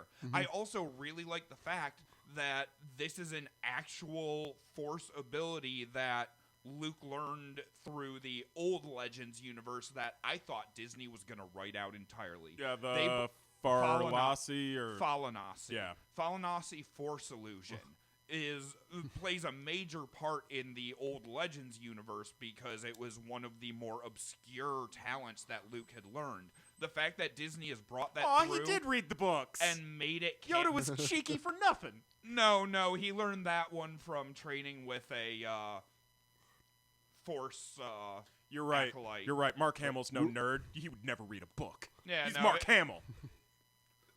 Well, All right. that's getting into Legends, Well, but I rule like number the one, fact yeah. that they brought that forward, as well as the fact that anytime you see it in the old universe, he very much talks about, I mean, in the books it's described when he's using this thing of his body starts to smoke with the effort of using the Force at that high level. You know, smoking's bad for you. And the fact that that it is now canon that, yes, that is the payoff of that power, because as we see, he literally uses all of his being, all of himself, in using this to confront Kylo Ren, to the point where I was he actually a little disappointed when he just faded to nothing.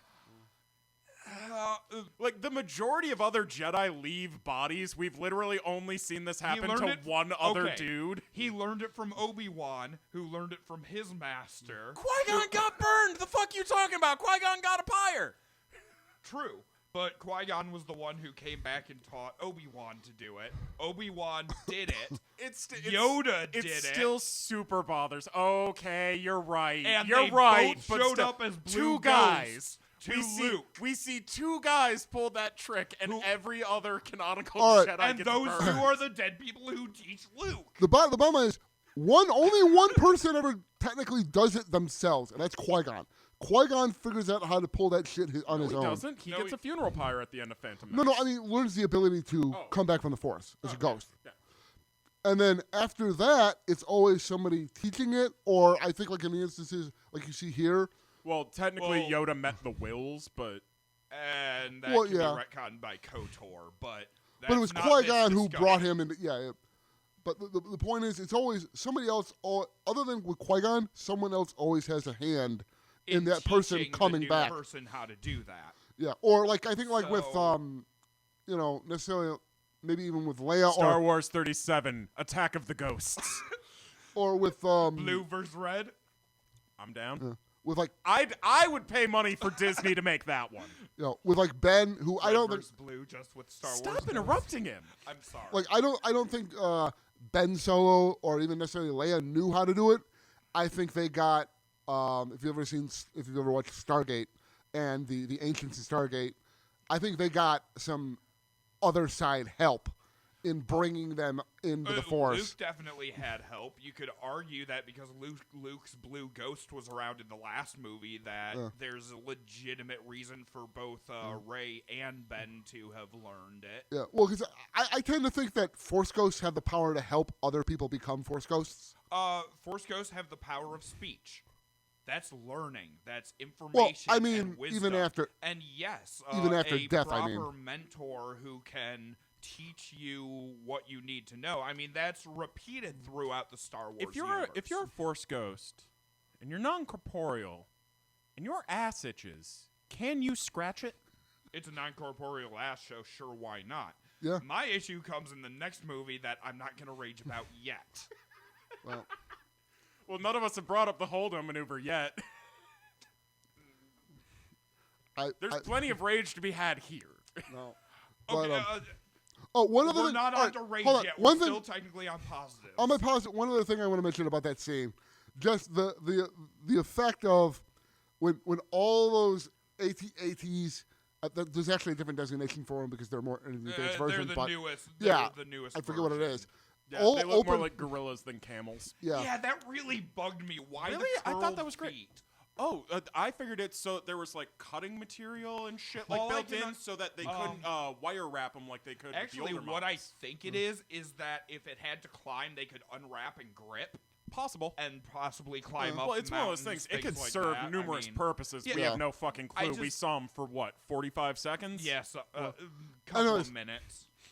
But the scene where they're all there and Luke's just standing there and they all open fire on him. And just the cloud of explosion, all that, and then the dust is cleared, and he just goes. Yep. That is just Oh, That's a I Bruce love Lee- that moment. That's a Bruce Lee reference. Yeah. Feeling like a pimp, brush your shoulder off. Well, that's not what Bruce said about it, but yeah. I mean, no, I will admit that entire fight scene from Kylo seeing him to losing his shit, ordering them all to fire, and wait, really, all of them? Everybody! You notice the did you overkill. Did you actually notice the narrative reinforcement there, where throughout the rest of the movie, Kylo had been calming himself and maintaining control, And he just flips. Yeah, and he loses control to the rage With- again, reinforcing this idea of I have to step back. Yeah.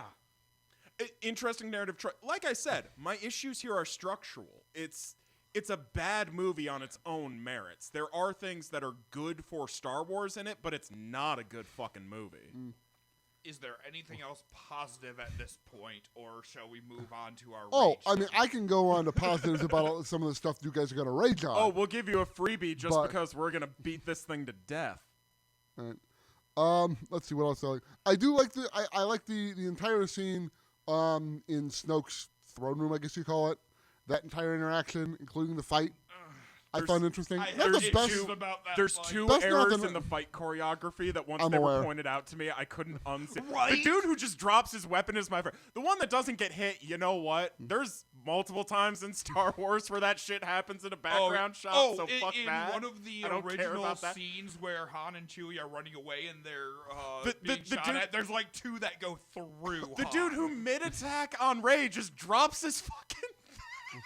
That one kills me. Yeah. It's on screen for like half a second, but you can clearly see he I comes know, you up showed with me. it, and then it's gone. You showed me before. Yeah. Yeah. But I love that. no, like just that entire dynamic where they set up the where it's supposed to be like the Vader, Luke, Emperor thing, They whatever. were very much leading And us they to go- believe it was that. and then they all go of a in the sudden other they end direction. up back to back. Where just all of a sudden he does the thing with the saber and he just totally takes out Snoke, and then you see the two of them fight together, and his whole speech he gives with that, like, I was really enjoying that. I was personally hoping that he was going to take it. For a minute there, I thought he was going to take it, and that was going to be where Yeah. we went. Was That the actually two of them, would have been a really good lead-in into a third story. The two and of I them, would have been down both with that. both of the apprentices rejecting both of the legacies, both the legacy of the Actually, I Jedi would've and really of the liked to Sith, see and them- going forward and forging something new. That would have been really cool. I really would have liked to see the They dynamic. could have become whiny gray Jedi together. I really would have liked to have seen the dynamic that we almost got with Anakin and Padme, where you have the Dark Ruler and the Queen of Light and Beauty. Yet the dynamic opposition of dark side and light side, but working together to rule the galaxy with love and peace and lasers. I also like, That would have been really As cool. kissing cousins. but I do, going along with that, I do like that even though they didn't go all the way in that direction, he thinks about it. It's not a Luke thing where he just uniformly rejects it. She has he no considers indoctrination at that point. She considers it. She sees where he's All right, coming in from all fairness- because he has a point. In She's all fairness still to Empire, re- the script said Luke struggles with the decision, and it just doesn't translate to the fucking screen. Yeah, What do you mean, but in the Empire? Yes. No, not in Yo. Empire, in Jedi, Oh, you in said- the throne room You, scene. you said Empire. Oh, I That's why I was apologize. clarifying. Yeah, it. no, Yeah. in the Yes, throne Jedi, room the scene. throne Jedi. room Okay, scene. okay. I Yeah. apologize. I spoke terribly. All right, that's what I thought you meant. Okay. See, Yeah. my issue with the throne room scene is it renders Snoke complete. Yeah. Like, you don't see him coming. my- He's my set up biggest- as the big bad, well, and they get rid of him in the second movie. Exactly. They just they killed him and wrote him out. So all this stuff we had building with him, it was just, oh, well, I guess he's no longer a thing. See, I mean, it wasn't like Count Dooku where you got growth and his death was inevitable because it was along the path. Snoke's death was just kind of out of nowhere, and it cut that storyline thread completely short. So No, I not actually really. I actually have a problem with the visual design of that set, and this is a problem that is 1000% unique to me. I refuse to believe anyone else has this issue while Okay. watching this sequence, and it's got nothing to do with me laughing at the fight sequence, finding that entertaining for the wrong reasons. It's Snoke's window with like the magnifying glass telescope steampunk brass thingy in the corner of the room. I could spend the entire runtime of that movie just poking around on that thing. I want to know its secrets. No, I I'm love sure that it's just a thing. window. I'm sure it's just a window. But it is so visually distracting for me. I love that thing. That stands out in my mind more as we are talking about this scene than the events of the scene. I do love the weird magic magnifying glass. The thing he visual has. effects were good. It was really cool. Let's see. I'll say in connection with Canto Bite, I'm like you. I think some of the visual. I don't think it's a bad sequence. I think its placement is poor. The sequence is fine. I don't like the I feel chase. it's completely but- extraneous. The movie didn't need it at all.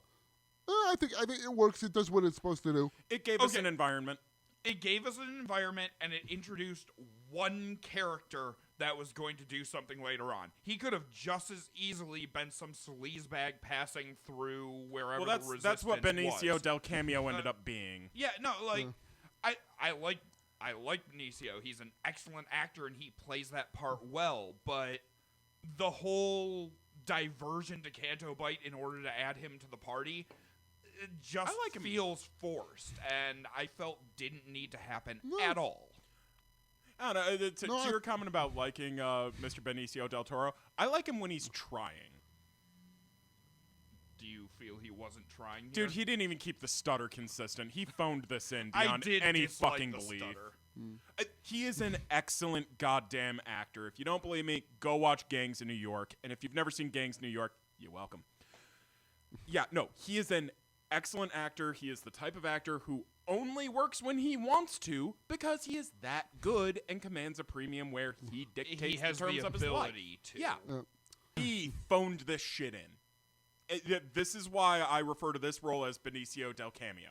I don't refer to him that way as the Collector in Avengers because he actually tries in that role. He's got like 12 lines of dialogue across 5 films, but that character has a unique and indelible personality that's reflected.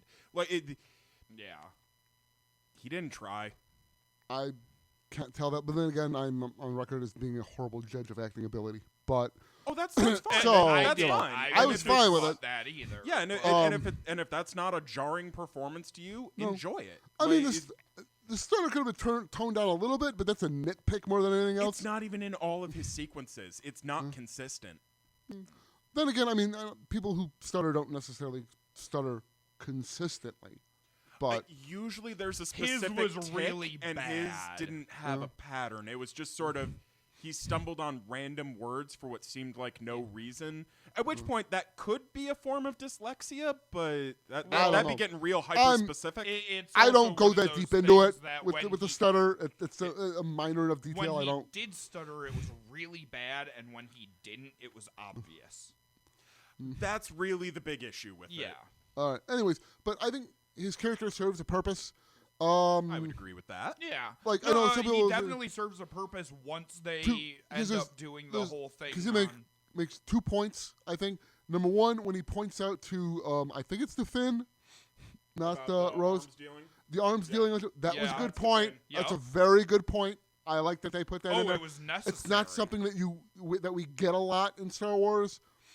Certainly in the movies. Not since the Trade Federation. That kind of the moral relativism thing there. Of, you buy your equipment from the same people. Well, that's because Lucas liked binaries. Lucas Yeah. always likes writing in binaries, even in shit that's not sci-fi or fantasy. It's always very clear to find good guys, bad guys. Yeah. Antagonist is not a term in his lexicon because he doesn't have antagonists. He has villains. Yeah.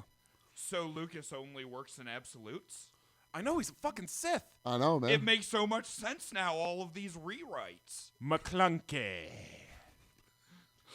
Wow. Don't even own it anymore, George. Stop. No, but and then his whole part, like, because I know I've seen some people complain that the Canto Bite thing doesn't make sense because it ends up not working and the plan ends up failing. But to me, that just makes the point of that's what happens sometimes. Sometimes the hero's plan fails, and other shit has to happen to do it. Yes, but that's more of a D&D maneuver than it is a filmmaking. That's fine in I think that's fine. That's fine in a book where you're going at your Agreed. own pace and things only unfold at the rate you can get them to unfold. In a film, where you have a set runtime that is uniform to every single audience member, you have to pick and choose between what you show and do not show, because it is possible to waste the viewer's time in a visual format in a way that print does not. So if we want to talk narrative standpoint, you're right. If we want to talk like film design and actually communicating a story, no, the timing of this was fucking terrible, and spending this much time on a failed point is just padding runtime. A lot of Canto Bite could have happened off screen. I will say, like you said, the chase scene in there, I will totally agree with you on that. Bear in mind, I actually But like the rest of it, I think, works. All the rest of it, I think, works. Is screen time well spent? I happen to like the Canto Bite sequence. I think it's actually useful, especially the little diversion where they show the Force-sensitive kids. I liked this. Well, we only know one of them. Yeah. Force-sensitive, Well, but and that still. was the the kids, bit. yeah. Yeah, Which I liked felt was that. only put in to justify the use of Canto Bite in the first place. Oh no. I very much disliked that definitely serves a narrative kid purpose. could have been Okay, anywhere. if they had started the movie on Canto Bite, That would have been different. looking for a slicer, and then the First Order shows up, and the chase sequence is the fleet leaving this localized area. That actually would have made it meaningful and made sense. Like I in said, the my narrative. issues here are structural. I'm not gonna say they made bad calls. I'm gonna say they assembled this shit wrong. Okay, I have always felt that because of where it fell, it was completely extraneous. But no, I will agree with you. If Yeah, you take the that entire sequence segment itself and is put fine. it first, Yeah, honestly, I think that would have That been a makes- better opening than what we got. that makes it less abrasive. The I opening is so abrasive. I don't understand the bombers. I don't know why people have a problem with this. I mean, it's a weird way to deliver a bomb, but You they just work. acknowledged what everyone's problem that is the and claim problem. you don't. It's a Yeah, really weird way to. You said the exact They issue. are in space. They're not like over a planet. There's no gravity influcting, and they are dropping these They just rotate releasing 45 them. degrees. and They they could have drop. fired them at a distance. There's no level of this that makes any sense narratively. It is there to support a visual design based off of World War II footage. In a universe that it has served no story purpose. In a universe that has a lot of technology that is questionable at best, this is by far the worst. This is worse than the B-Wings rotating cockpit. Yeah. This is arguably the worst we've ever seen I of don't bad see- technology in Star Wars. And the physics do not All work. right, that The argument. fact that you watch them jiggle in their rack, what the fuck in is that? space. Yeah. Once it's open, there is no atmosphere. All right, they jiggle in the rack not- because the ship is vibrating. Why? You built an interstellar transit and you made it flimsy enough to be able to shake itself loose? Fucking really? That doesn't match the rest of the canon. You never see in the middle of the Falcon unless they're being shot. Yeah, well, were they when being the shot in Falcon's those just scenes when going, they were it's- shaking? Not all of them. I don't remember the details of Eh. those scenes to be able to say, well, Well, and the one or the bombs other, are but- shaking at a regular pace, which means that this is just a normal operation. It's not because the thing is taking fire. That would also literally only make sense within the context of the mass of the ship if they were traveling through an atmosphere and actually having variable and pressures that's on my the outside of the problem hub.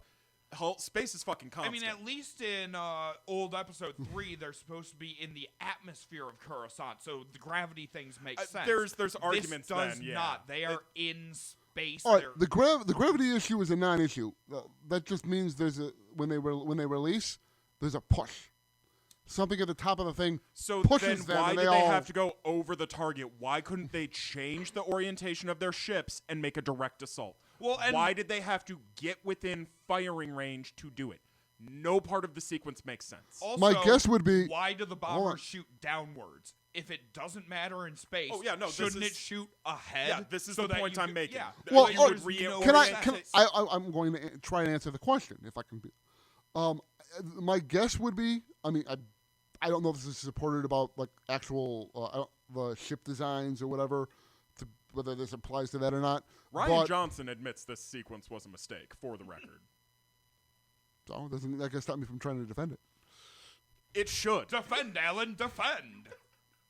If you're gonna keep trying to defend the Snoke is Leia theory, I have no qualms about I defending will defend this. that because that is fans talking with fans, and that is the whole spirit of what we are doing. Can we at least hear him out?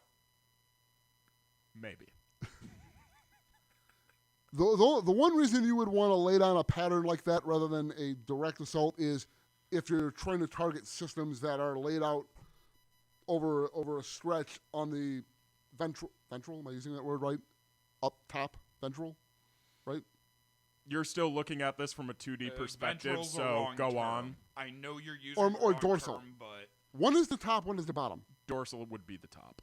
All right, dorsal. Anyway, on the top side, if the systems are laid out that way, then you would want to attack them all at once in one long line. Whereas if you're Which coming out of you the could front, do easily with do a that. coordinated firing battery farther off, still firing directly in. True. also you're forgetting the third dimension where you're not like this.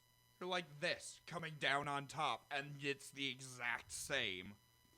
The Y-wings would have entire been the more entire efficient. issue here is that this scene plays out in an environment that is reliant on an up and a down, which there do is not none of fucking that in exist in space. And that's the issue with the beginning. You could reskin. At least until we start talking about the Holdo maneuver. You could reskin. I can that defend the scene. shit out of that. I have far more defenses of that than I do this.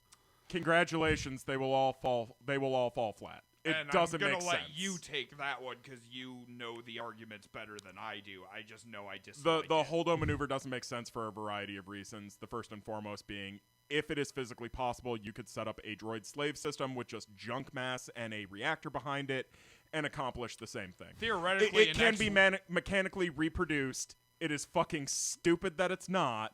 theoretically, a the fact single that it worked X-wing was would have stupid. done the exact same thing. She didn't have to.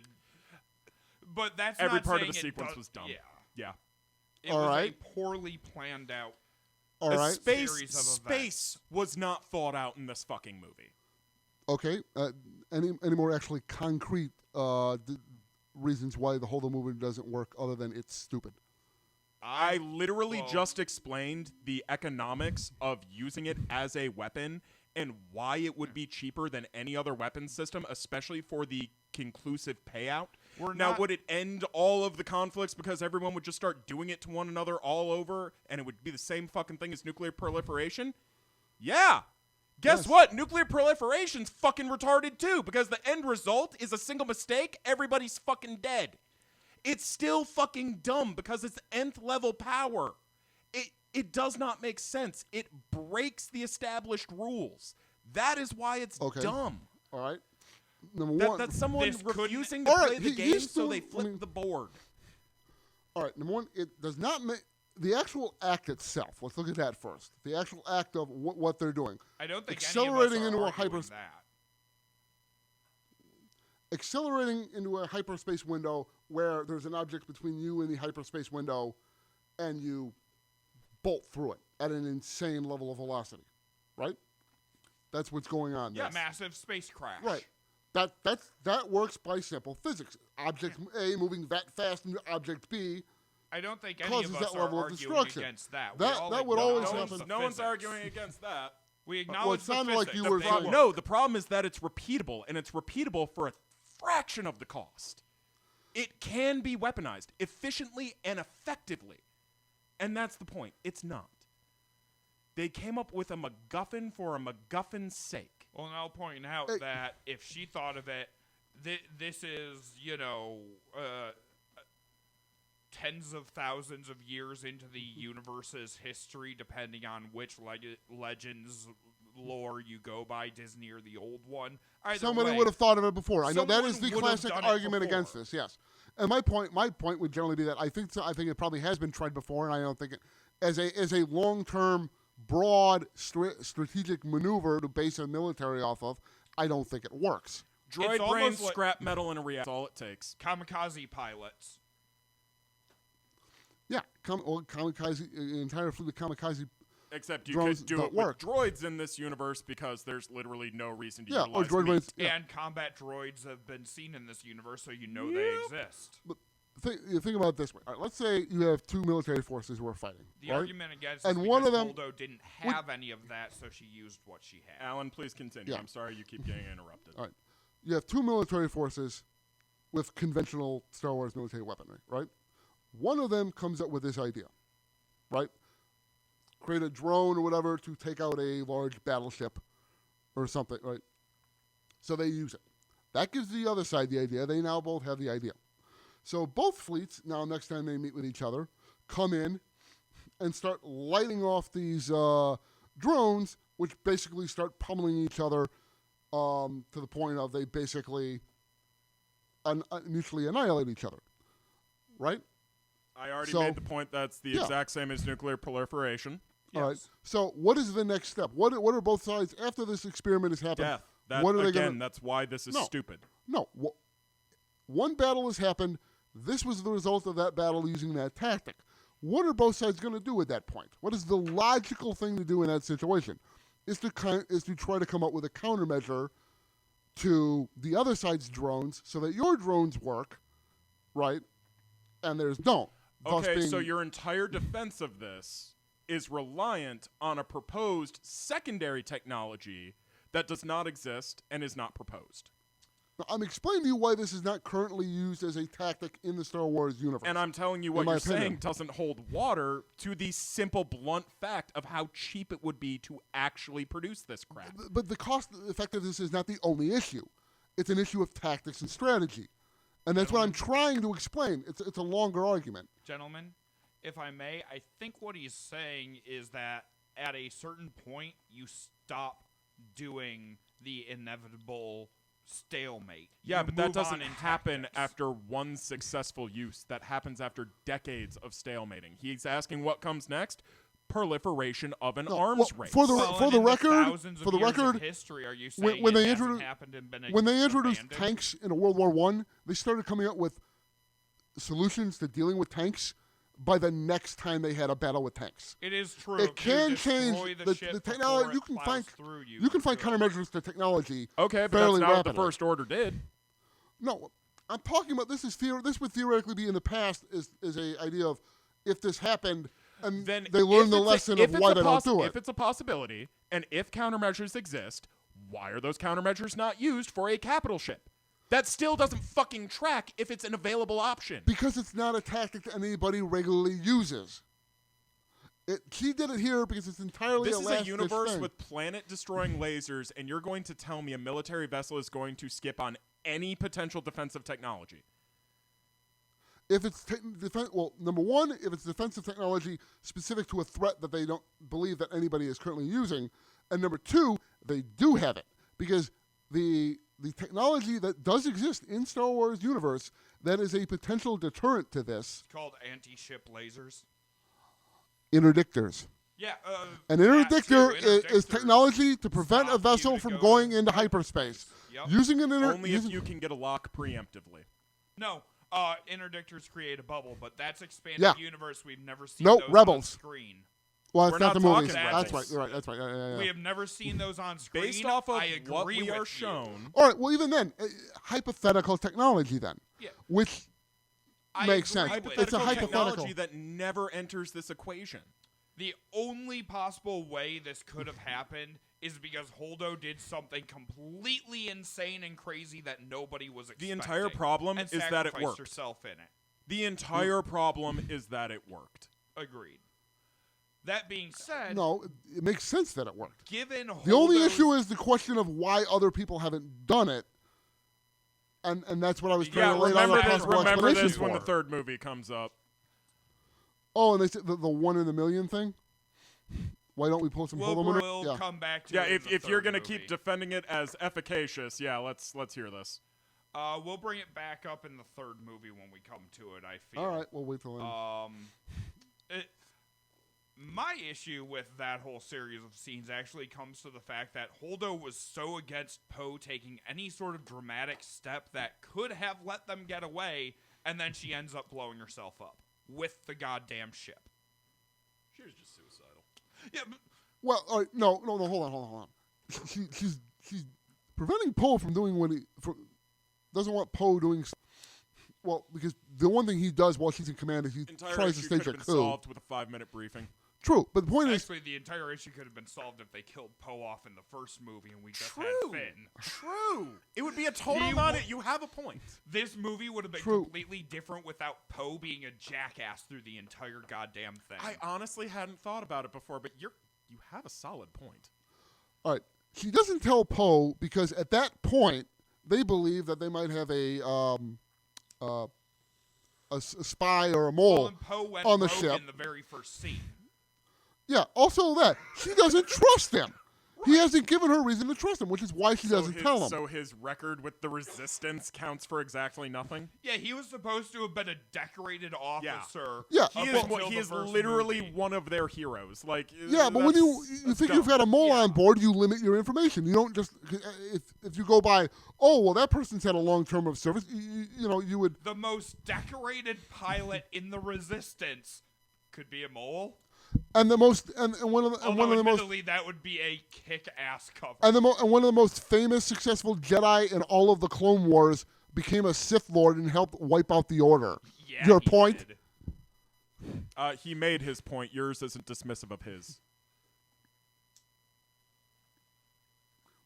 My point is just because somebody has a has a positive track record Your, as a your, favorite your son point is, doesn't mean they your can't be a point mole. is a character that we're with for multiple movies going through an arc versus a character that we see for maybe 15 total minutes of screen time. Well, the point is from the in universe from the character's perspective, a character who has that just because he's the famous flyboy does not necessarily preclude him from possibly being the mole. I don't think she believes that, but she No, can't see, take a risk. Han Solo was a famous flyboy, and nobody trusted his ass. Everyone trusted Han. What the Yeah. fuck are you talking about? If Han tells you, I will see you in hell, oh man, I prayed every day. God damn it. What did I do? Oh. But no, so her not telling him makes sense. You could make an argument that in the context of what we know later, it's a bad decision, but it makes sense. There's a I don't mole have on an potentially issue mole with on the board. not telling Then him. him be then You then could he, argue the only smart decision she made was already made by Leia, and that was their final destination. Yeah. true. I mean, Honestly, Holdo to me represents military incompetence. In I a mean, lot of ways. all she does is that's what she's doing is All carrying out she Leia's does plan. is lose hardware and strand them in the middle of nowhere. How did she do that in a way that wasn't already going to happen based on what was actually going on? She didn't do anything to save the situation. I hate All the- she did was lose hardware and strand them. Other people solved the problem. Her incompetence made situations worse. She wasn't incompetent. She carried out She Leia's absolutely plan. was. Everything she did was part of Leia's plan. If the plan is That incompetent, speaks it's to Leia's. Leia's competence and the competence of the command structure of the Resistance, not to a single commander. Well, no. If you're saying the actions were incompetent, then and if all she was doing was carrying out the plan of her superior, then it's the superior whose plan was incompetent. I hate the whole tracking through hyperspace thing. That's, Because it breaks Boba Fett already Oh. did it. Yeah. Han and Leia to Cloud City, and they made a hyperspace jump to get there. Well, that wasn't direct tracking of their ship. Admittedly, that gets into Legends of the Universe that we're not talking about, but like he did that detective style. Also, if I recall, the very opening to A New Hope is the Hammerhead dropping out of warp, and then the Star Destroyer dropping out of warp. Not warp, but light speed. You know what I no, mean. you don't see them actually come You out of don't- light speed. You see the chase. Yeah, you see them. One comes on screen, and the yeah, other yeah, one. You're right. chase. You're right. There's It's no it's the drop it's out the of- long shot underneath. No, you're right. You're right. No, I have literally zero issue with that. Tracking technology changes, upgrades over time. I will admit most of my issue with that stems from the fact that I am a Legends boy, and I always will be, and it was established through external universe, which I know which- breaks rule yeah. number 1. So don't break rule number one. He's just describing his overarching All right. proclivities and opinions and All right. what's actually informing Yeah, them. because of what I saw in the originals and then was reinforced by outside media. You see, it was very clear to me that, no, hyperspace was outside of this dimension or universe. It was like a fold in space that you could jump across. There was no way to track through. That's why Vader didn't track Han and Solo Han and Chewie. And Luke and Ben at the very beginning when they jumped out and away. I mean, they use hyperspace to escape the Imperials all the time. It was just kind of established, I think, at least to me. I always early assumed on. that was just they slipped out before somebody got a lock on them. You know, didn't get a good reactor read or whatever. It could be. I think there's different types of tracking, and I think that's where it comes in. We can just detect their signature, their engine signature or whatever, wherever they are. Yeah, that you can't do. There's in- basic ion long-range signatures. Yeah, detection. you can't do that in hyperspace. There's You're moving faster than the systems can ping back. and you're Yeah. in hyperspace. Yeah. Then there's you can plot somebody's trajectory. If you know their last known trajectory, you can follow and they that showed course. that a lot in like Clone if Wars, you know where they're where going. we know where they left off and went to. These are the systems they could have gone, but that's Yeah. detective Well, work. it's one of those Right. things. I That's think not- I And think the this third one, the third one is if you have a actual tracker on board the ship. My assumption has always been when they're in hyperspace, you can't detect the tracker, but as soon as they leave hyperspace, you get that signal. You know where they are. If it's a case of Okay. a simple broadcast signal and they don't know they're broadcasting it. Yeah. But then why did they follow mere seconds behind? Theoretically, they couldn't have known to leave until they had arrived at their location and sent it back. Ubiquitous There's a deployment length of time forces. within. Ubiquitous It's the deployment of exact same forces. shit. Well, actually, this is where I think because I believe there is a line in this movie where they say, "How are they tracking us? We don't think they Through can do it." Right. hyperspace. I Yeah. think in this They movie, even address it. the device they're using in this It could be new tech. is new tech that Yeah. allows them to track them It has while to. they're in I'd also- hyperspace. It has to Well, I'd be. also really It's like the to just- only way it works. I'd like to just Yeah. really hammer home. The word tracking has more than one definition, and the Yeah. way it gets used As kind of we've already discussed. well, it kind of amalgamates them. There is a difference between, like, as Alan pointed out, active tracking, where, like, say you have something with a GPS tag on it and you can follow it in real time, versus tracking Which like Obi-Wan does following to Jango Fett. versus tracking by like following scat trails and footprints. They are both tracking, but one of them you may be there days after the animal you ultimately find. Well, and for purposes of this discussion, I've been referring to that style of work as detective work rather than direct tracking. But the GPS idea does 100% work, but it doesn't allow for the time frame of how soon they showed up. Theoretically, that GPS wouldn't have turned Well, on but until that's they not- left. Well, That's not how they did it. we're working with completely unknown ranges. It's impossible to know what This non-specified movie is- technology is capable. Well, of. No, and this but movie is really bad about time frame No, in general. but the point is, this movie establishes a new method that allows you to do that. That's the point of the thing in the movie. The new technique or whatever that they've And done. there was only one at the time, and it was on their flagship. Yeah. No, It's a prototype. It's no, a prototype. I'm right there with you on No, this one. This tracks. And I it makes do sense. agree that is the only way I can see it working is some sort of new tech that I'm sure is explained in the extra stuff. But Actually, they explain it a little bit in the movie, I believe. I don't remember ever getting a payoff explanation. I've All literally they- watched that one the fewest of any of these. So Yeah. Well, the entire reason Finn and Rose are going onto the ship. can we just take a minute to simply shame every single Star Wars fan for pissing on Rose Tica's character? It was uncalled for the way people respond. That was Jar Yeah, Jar all absolutely. the fuck over again. I'm not gonna say she helped the movie or anything like that, but to functionally get written out of the third movie due to the fan reaction in a second, that's fucking bullshit. That is not the fault of the actress. The actress did the best she could with what she was given. I don't even think she did a bad feel- job. Her character was just really weird, Yeah, especially the ending. her character wasn't consistent, and she felt shoehorned into the movie. Well, I actually took the inconsistency as her like having issues grieving her sister while having to maintain. I actually viewed that as more of a statement on like actual struggles of loss. yeah. I don't have a super huge issue with her like being ready to go kick some ass and then tears are streaming down her face. That's fine. The "I love you" Finn shit at the end. That came out of nowhere to me. I never felt there was chemistry between them She in seemed that to way. rubber band back and forth throughout that entire movie. I got more of that feeling of like it's that cousin you don't see very often because whenever you do, y'all get the cops called. Like that was the chemistry I got between them, like a house on fire. Yeah, no, it started out adversarial, and then by the end of the movie, she was all, "I'm gonna die for you, I love you." I did not get that. I mean, does she actually say something like? I don't think she actually like says that. You sacrifice for the things you love or the people you love. The word "love" gets used. It's people you love. Yeah. Yeah, but I mean, that's generic enough. I can see. I mean, it's clear the intent there, but it's not like overly gushy or whatever. I also, And it's I don't know. That's got heavy Romeo and Juliet vibes to me. It really does. plus it's in the heat of the moment. Oh, hear me, happy dagger. It's in the heat of the moment adrenaline kind of thing, which is why I think. people say crazy things when they think they're gonna die. True. I'm also gonna just.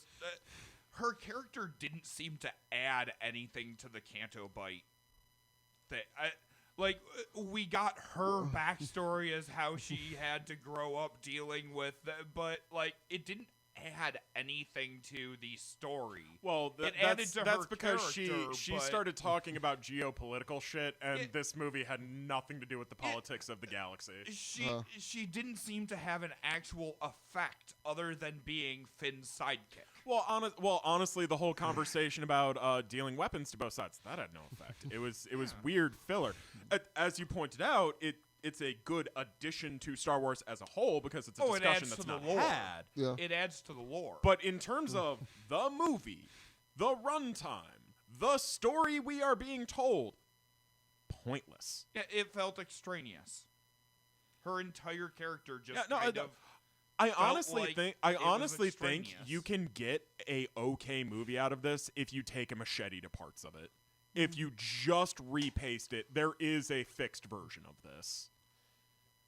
Oh, and I'm sure someone will do a phantom edit of the Disney trilogies at some point.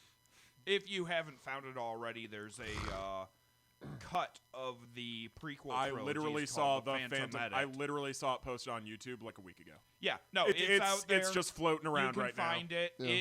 It is a good cut. I mean, if you're gonna try and watch it on YouTube, this was like a week ago, and I've seen this before, and I know it gets copyright struck. So, I mean, go for it at your own. It's like the holiday special; it shows up a couple times a year. It's on the internet. If you look, you can find it. Either way, though, I will we kind say, of mixed our likes and our hates together. yeah, that just kind of became a general discussion. I think that's going to be part of this entire conversation today. We can't At least for this one, because no matter how Yeah. good any one part of this movie was, There's there are three things that were serious wrong with hanging that same problems scene. with it. Yeah. It, Oh, the whole goddamn appearance of Han's dice. Oh God, that I'm was confused why they're still there later. right. Like I'm confused how he. Luke's dead, and that hung on how long? That's not how it. Oh. Yeah, no, that was a painful part for me. Really, that was at most that was a mild nitpick. At most. Again, like you said, timing issues. Can't control what people feel about I this. assume it's just at most a mild timing issue with they disappeared at the same time Luke did. Yeah, no, And maybe the shooting was just slightly off. I don't think that breaks like lore or the force illusion of powers or Luke anything like giving that. Leia the dice. That was a nice touch. Yeah. Genuinely. Yeah. And they were still there. I actually would have liked it if they had shown Leia like putting it in a pocket of a cloak, and then That- like as the credits are about to roll, she goes fishing for it, and you just see her pull out an empty hand. The camera pans That away. would've We been get better. the heroic swell. The zoom in credit. Da da da da da da da da. That would have been much better, and I would have been much more comfortable with that. set Like of I said, scenes then. I think there are good bones to this. There is something here that works, but the final product just fucking doesn't. It dropped the ball. I will say, there is only one thing in this movie that I consider unforgivable. It's not that I can't explain, that I can't rationalize, that I cannot forgive. Okay. Is it the green milk? No. God, straight from the udder.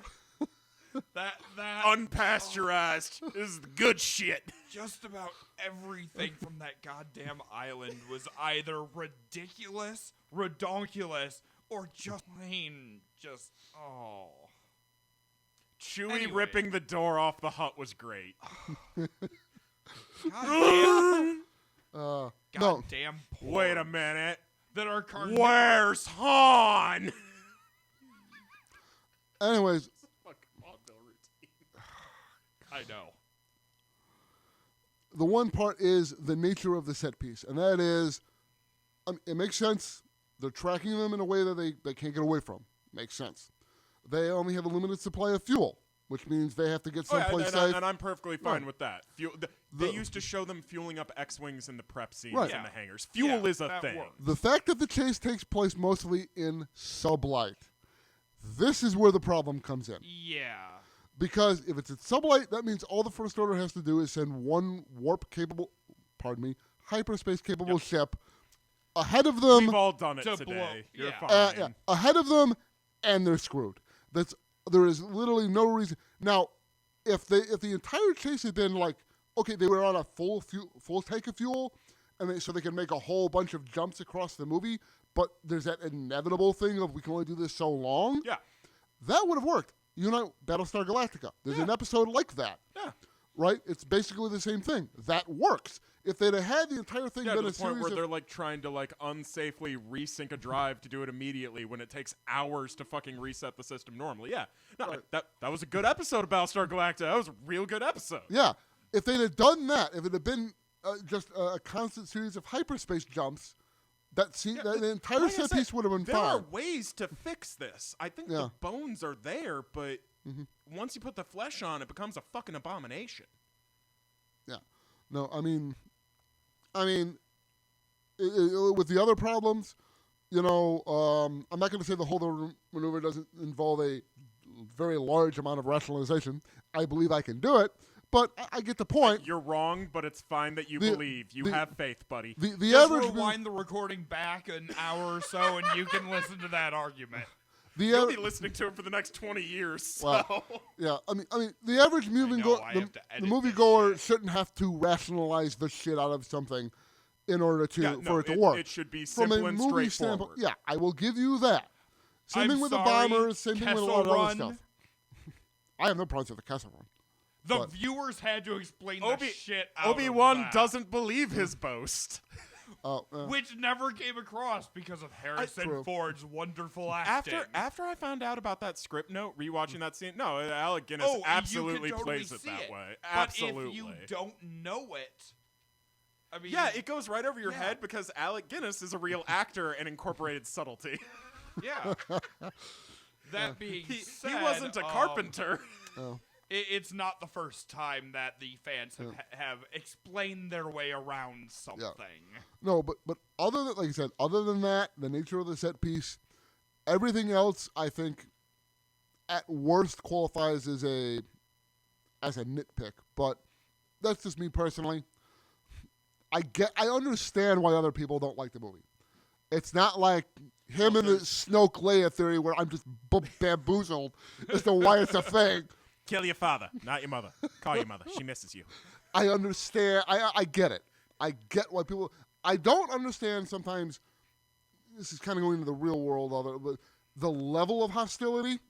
Like, I get that you don't like the movie, but why? So why the level of hostility and why people think like Ryan Johnson and in a broader sense Kathleen Kennedy are like satanic demons out to deliberately destroy the franchise.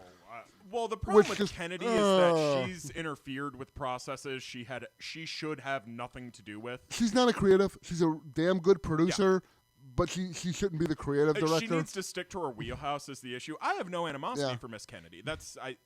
She's She's doing produced fine. some very, very She's great doing movies in her fine. time.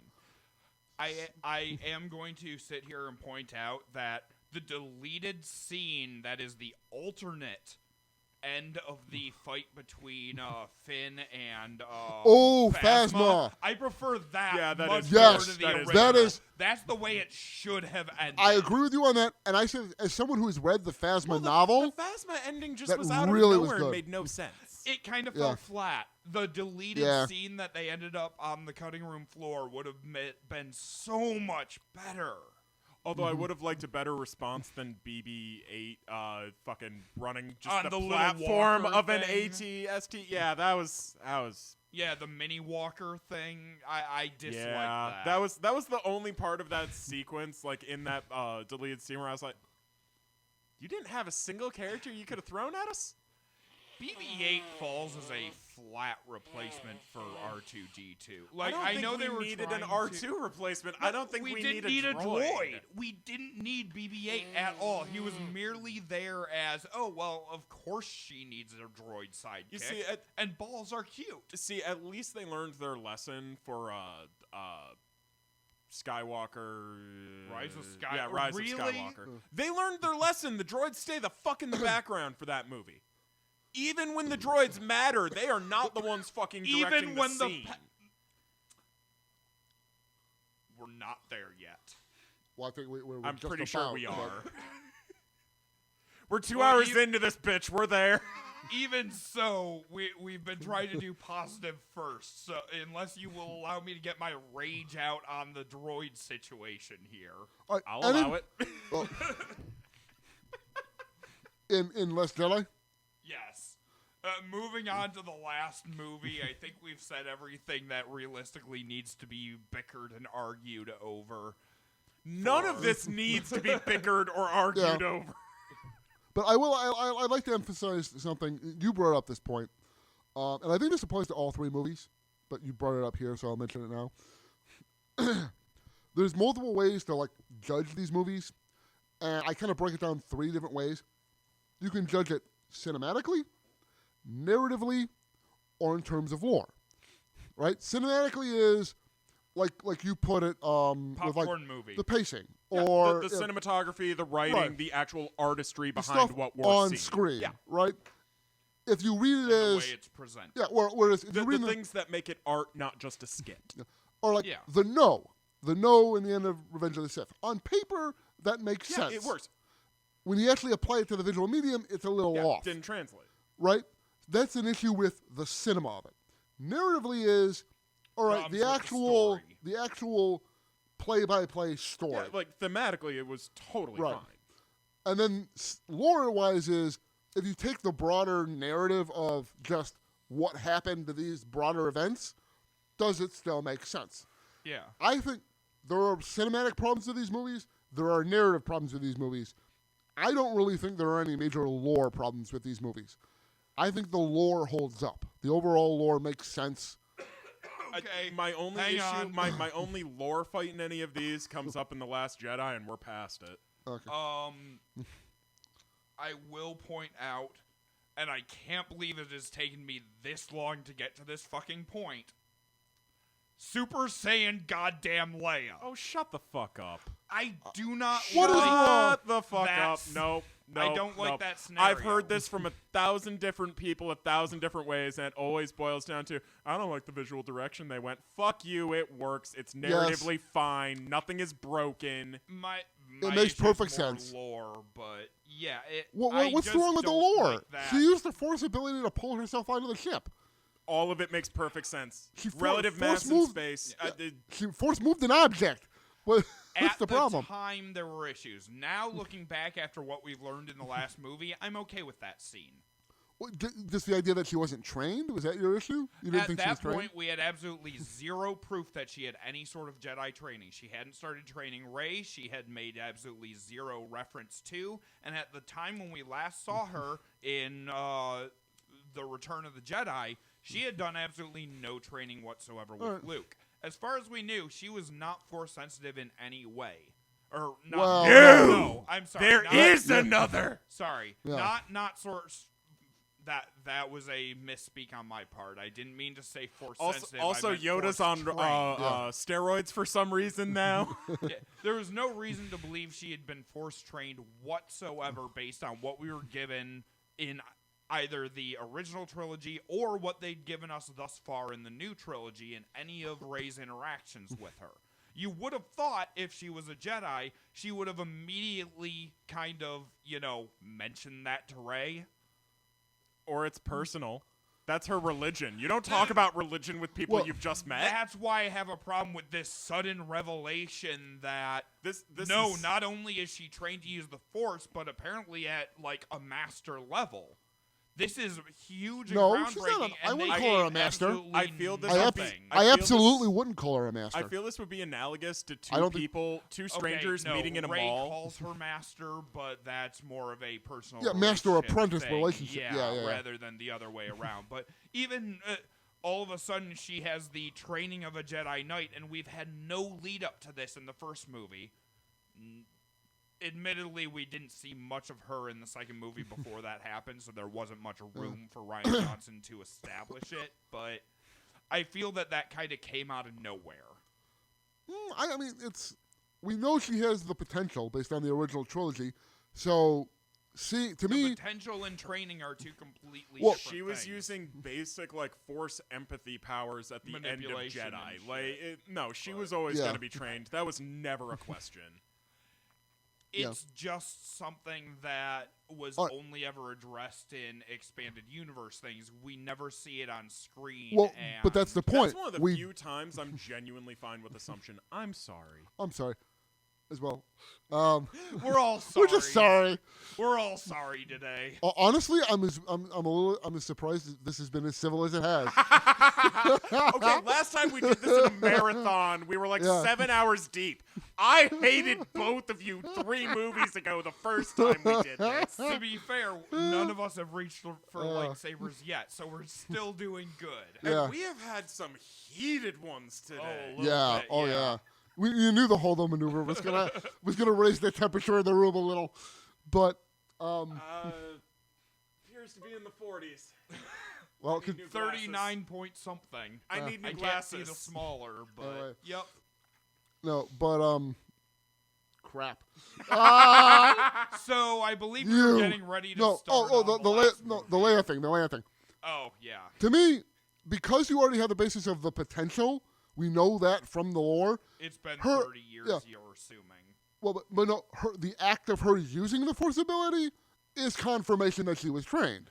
Well, just as it would be if she said it. Yeah, no, it's this a is simple never enough fine thing. with the implication. You Yeah. never the actually jump here see is her huge. use it any time in the original trilogy. Well, that's because she doesn't even know I she's... would argue the empathic powers that she demonstrates at the end of Jedi when she understands that the situation is resolved before anyone on the ground could possibly have that information. Also, when they're literally at They're literally at argue gunpoint the when she link where realizes Luke it. Yeah. connects with her on Cloud City. Yeah, that's the other one. And psychically talks. Also, but those, I would argue, are both Luke projecting himself to her rather than the other way around. The other one is, and this is admittedly a fan theory or explanation of it, that when she says that she remembers her mother, and it's mostly feelings, is that's what she remembers. She's a empathically strong Force user. She senses remembers the presence of her mother. And everyone as connected a baby. to the Force, even Han Solo, who doesn't admit it. Thinking about it that way, that's more of a passive ability than an active ability. Framed that way, you gotta wonder what went through her head in the moments immediately after Alderaan. Because she gets hauled out of that room. She's not a part of the following sequences. Yeah, oh no, there's... What the fuck? What headspace is she in when Luke walks into that cell? Yeah. Maybe that's why she was flirting with a random short stormtrooper. Oh, just a hardcore cunt throughout that movie.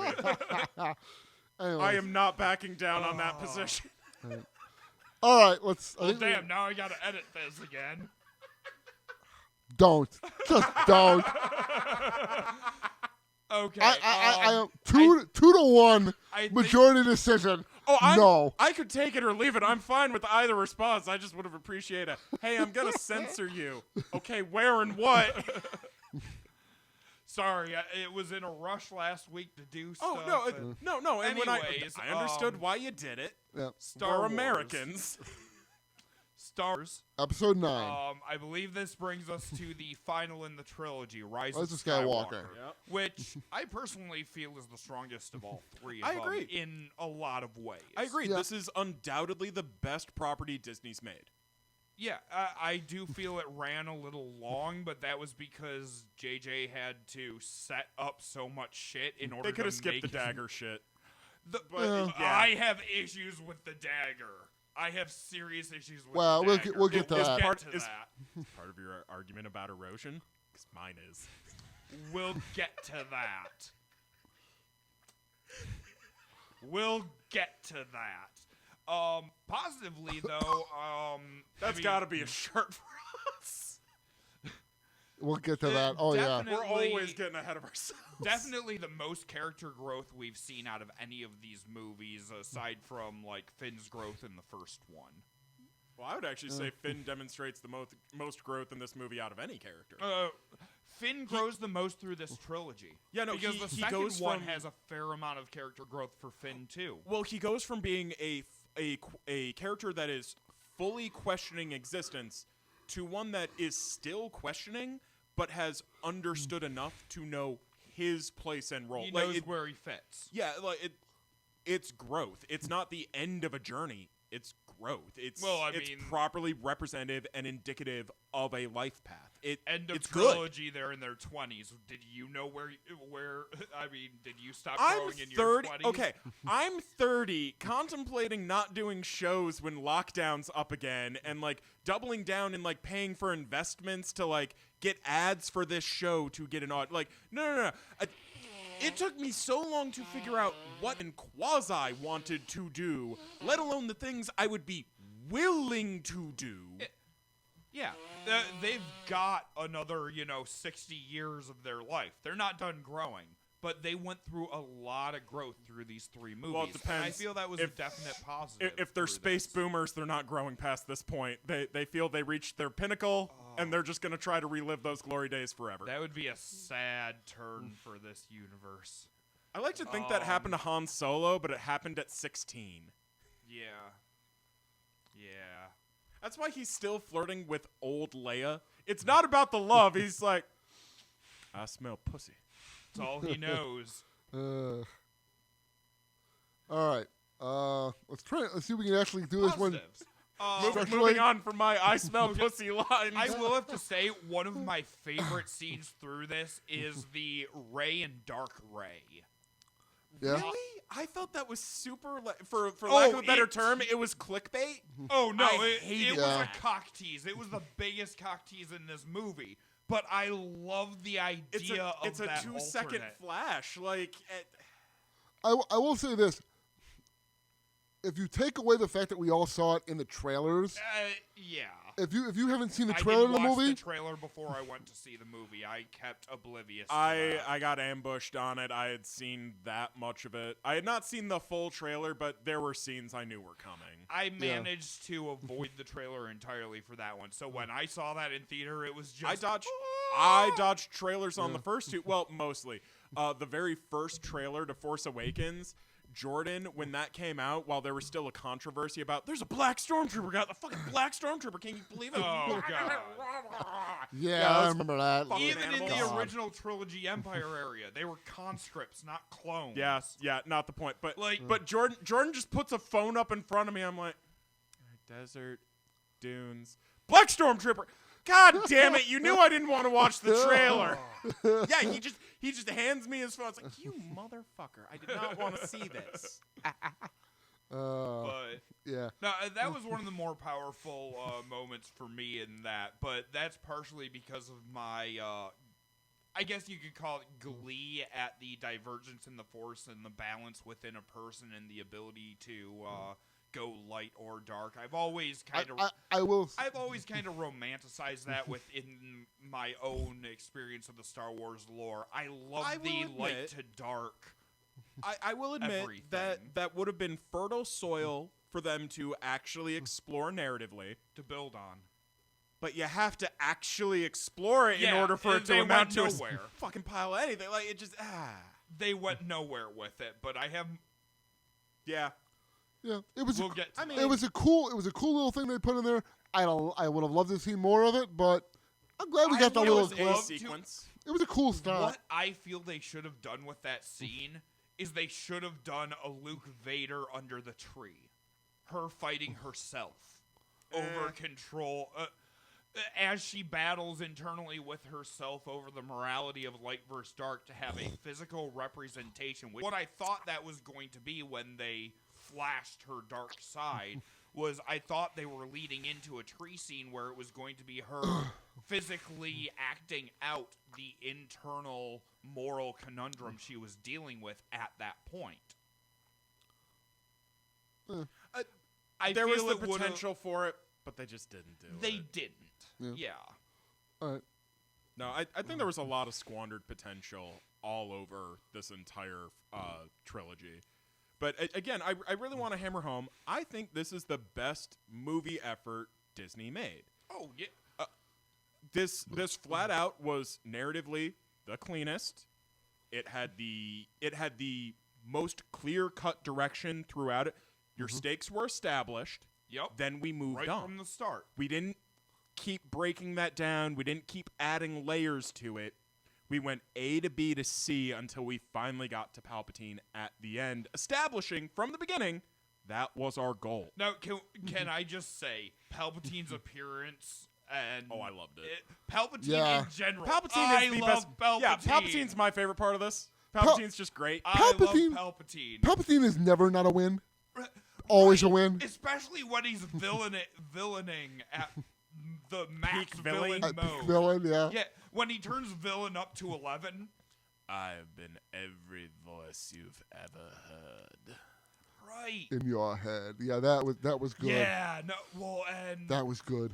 even just the image of him hooked up to the machinery and everything and kind of being lowered down on straps and shit because he couldn't walk. And You know, like, I that whole deal just... expanded universe, Yeah. feel free to beat me. I like to think one of those tubes in the background still had the pieces of Plagueis because he still likes reassembling them occasionally to be like, yeah, motherfucker, remember me? No! My brain got wiped! Killed you again, bitch.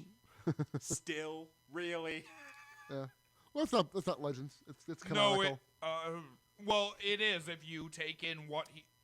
If you take Revenge of the Sith, the way everyone interprets it, he killed Plagueis because Plagueis is his It is master. implied Yeah, but because That is of implied. the They don't- Legends universe that was written. Yeah, in a Legends book, he If you still take- has Plagueis' body and occasionally pumps some Force juice into it. well, to that's mock close him. enough. No, You that- di- I'm going strictly by the wording of what he says in the box to Anakin. He does not indicate that he himself was Plagueis' apprentice. It is heavily There's implied. an He doesn't Yeah. say. Yes, he is heavily implied, but if you take the straight words, you cannot draw that conclusion. But again, Well- we're nitpicking here. but Yes. his everything else in that scene is part of the scene. You can't just say Yeah. only the dialogue the- counts. The You have to. acting there, yes, but Everything on Ian McDermott's face says, "I killed that motherfucker." Everything on his face says that. But would you have known that without the legends that straight up said it? Also, did Yeah. that face say, I still got that fucker in a tube?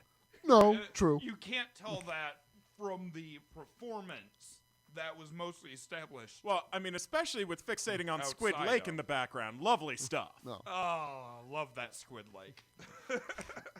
Anyways, I'm still confused what squids are doing in a lake, but saltwater creatures, man, they're just Go- getting everywhere. going It was off. the Great Salt Lake. Can I kill him now? No This disintegration. one- Can you wait till the end of the broadcast? End of the podcast? No disintegrations. Fine. Because then you can disintegrate them once we're done. Once the mics are off. So positive things. I just wanted to stab him. I told you no stick knives. Fine, I'll just use a stick. We're Go talking caveman about on this. positive things about this movie. My positive thing is Palpatine, just in all of his Palpatine in glory. everything. Palpatining Yep. Palpatine. Yeah. More specifically, I will go with. I think the thing he does with the Force lightning on the ships is That just was funny. that was visually stunning Hey, he and has powerful. No, It was no. awesome. Ultimate power. unlimited unlimited power. No, that act, as well as the fact that he was focusing it through the giant Sith pyramid to That was enhance loud and enough. I focus actually it. just hurt my throat. Yeah, no, I actually have no problems universe-wise with that act there. It was really cool. I do believe that's also a thing in Legends, isn't that? That ability he uses there with the lightning? Well, I thought I heard number that. one, yes, he has extraordinary power with the lightning and whatnot, but it's also established throughout Legends and stuff that various pyramids, like the ones on Yavin 4, can be used to amplify certain force powers like Vader's that. castle is built Yeah. to amplify power. Like, Exactly. Again, expanded universe. But another example. Yeah, I have no problem whatsoever with him using that Sith pyramid temple thing to amplify his power and shoot down a fleet of fucking ships. I love that. It's wonderful. Yeah, that. That entire end giant battle scenario That scene was the best. is wonderful That is the best battle sequence Disney did, and you want to know why it's the best? because of the arrivals. Because it's completely original. It's not analogous to a single other Star Wars fight. That Not a too. single fucking one. I love taking the freeze frame and frame by frame of that when everyone arrives. You can see just about every ship you've ever seen in the cartoons and the rest of the universe. They have a little bit of everything in that final fleet. It is literally everybody coming to stop the First Order. You can see fucking Ahsoka's ship. You can see the Ghost. You can see fucking shit from Bail Organa's old fleet. From the Dark Fleet. God damn it. Again, legend shit. But The there Republic fleet that got lost and then they find an X-Wing squadron, ain't it? Yes, Yeah. that one. It's Dark something or other fleet. But, no, like, literally, you sit there and you can, in the Blu-ray and some of the better versions, you can expand that out, and people have done it on the net. They literally have a list of every single ship seen in that scene, and it is every single ship ever flown by any variation of good guy throughout the universe. Well, I think there's It even is some. massive, I think there's and I even- love it. I think there's even some separatist ships in there. There are. Probably. Yes. Well, No, the there's people some buy big shit after separatist wars. ships. Yeah. Again, reinforcing several parts of the Legends lore where the Separatists and the Rebellion end up linking in certain systems because, well, enemy of my enemy. Well, what's left of the Confederacy was the beginning of the rebellion Exactly. in a lot of ways. Yeah, about 50-50. Part of it was Padme's group of senators that were starting their rebellion, which you saw in the cut Wars. out. Deleted scenes. It's all in the deleted scenes. There's a few deleted scenes in that really should have been left in because I it's really the wish whole that had been in sowing there. the seeds of the I liked that. rebellion. I You know, wish it was it's in. one of those I'm things like disappointed they modern, cut it out. modern cinema's really proven you can sell us a 5-hour movie and we are perfectly fine with this so long as you do something with the 5 fucking hours. Yeah. Yeah. Give us a We Star are Wars willing to epic. sit We're through it. fine with it. We will do it. We are Yeah. willing to pay for it and sit through it. Yes. Give us a 10-minute intermission, not that 5-minute. If someone has to drop a deuce, give us a 10-minute intermission at the 2.5-hour mark. Refill our sodas. Yeah. It's doable. Yeah, whatever yeah. happened to intermissions? That was built Sorry, around. stay on target. No, that's actually relevant to the history of cinema and thus the broader topic. That actually comes from the days of double features. You have to change reels. Well, and I remember the cigarette burns on old reel. Well, to be more accurate, you have to change the carriage, which is what holds the reels. Right. I remember the old film process. That's not really a thing anymore in the age Yeah. of digital. Like actually handling individual reels, that kind of went out by like the 40s. By the 50s, they had auto changers. You just had to load the whole thing. all the way up into the 90s, people still used reels. You still but- needed people loading the cartridges and shit, but it was an automatic transition. You did not have Either somebody way. resyncing them in a booth anymore.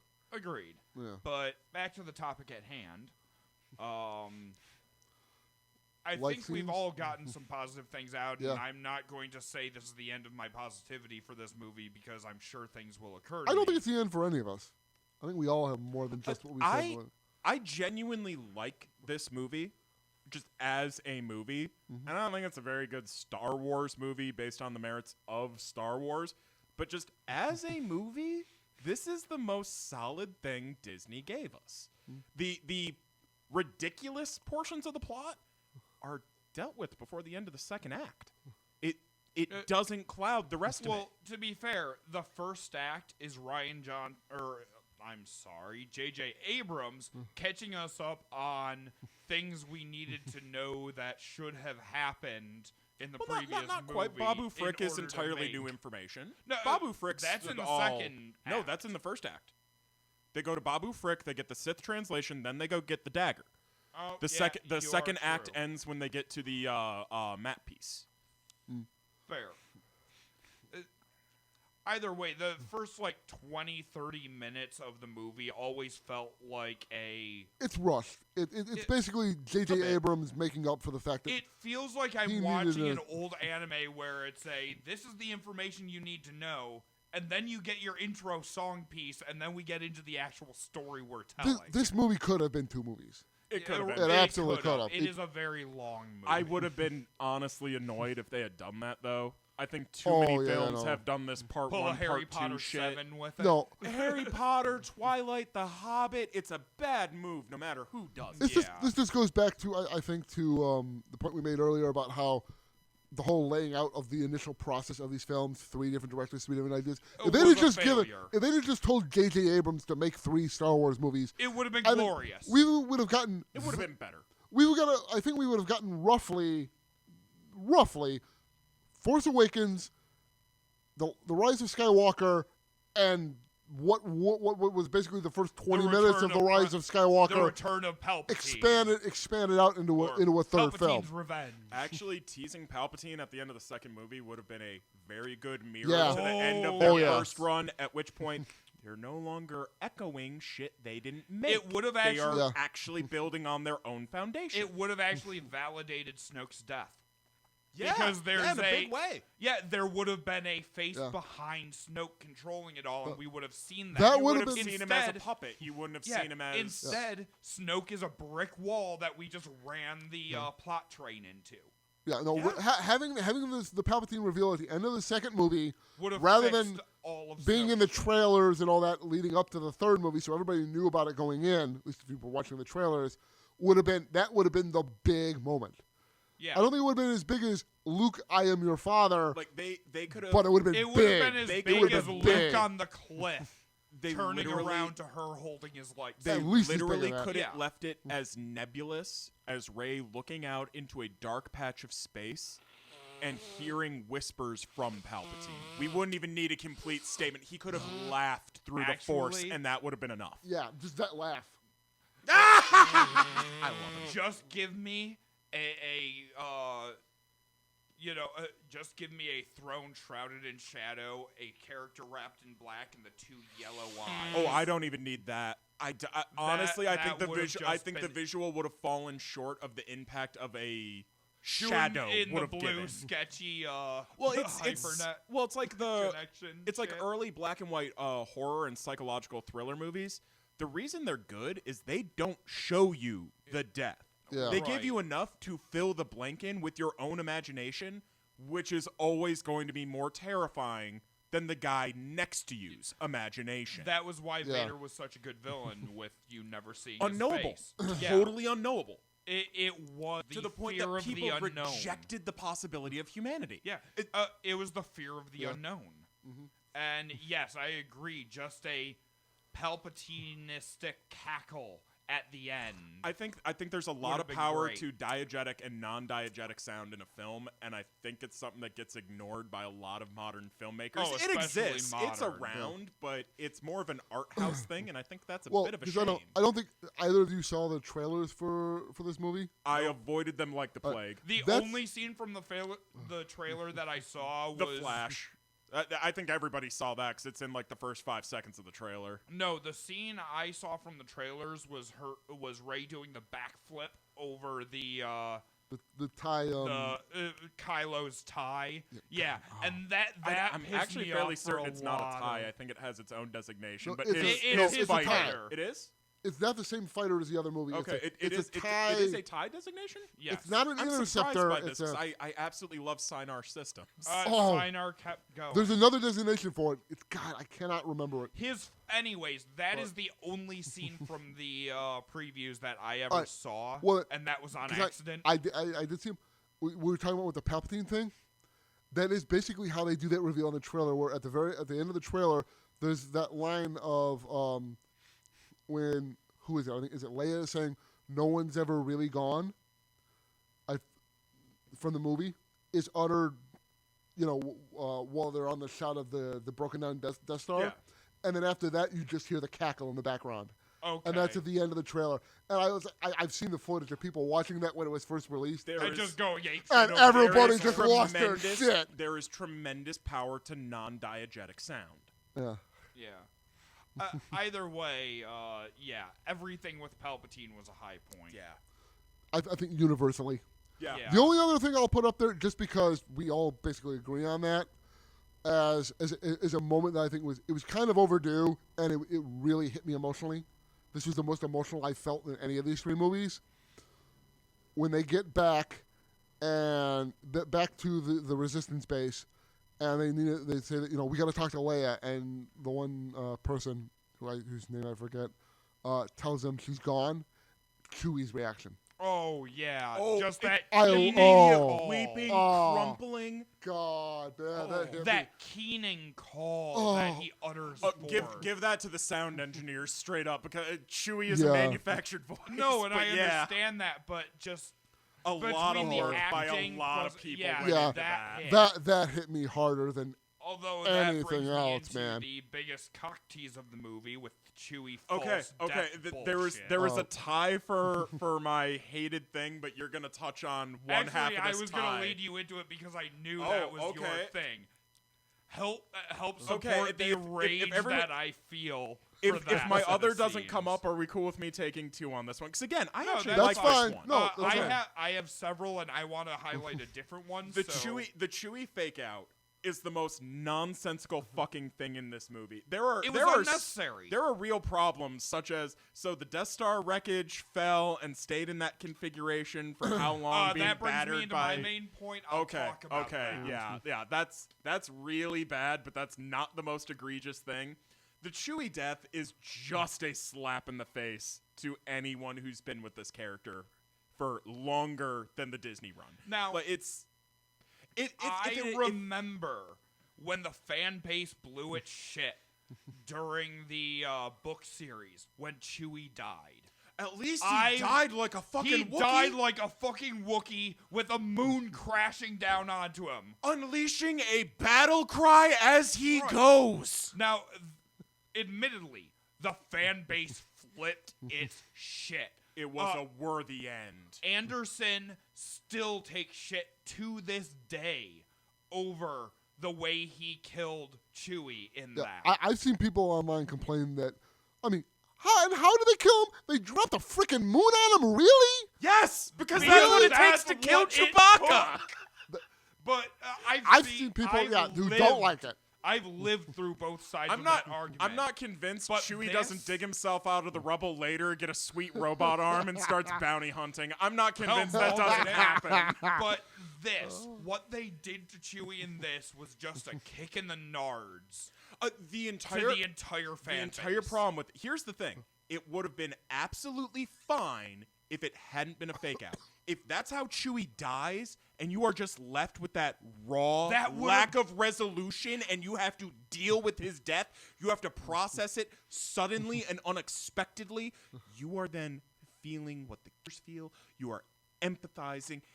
That is cinema. That is art. Continue to discuss. This is running for a long episode. Oh, yeah. I'll be right back. Yeah. I did not have the problem with it. You guys did. If it had any lasting impact, I would have been fine with Well, it. But literally in under 5 minutes, it's a non-event. If the scene was mostly about Chewie, I would agree with you, but I don't think it's about Chewie.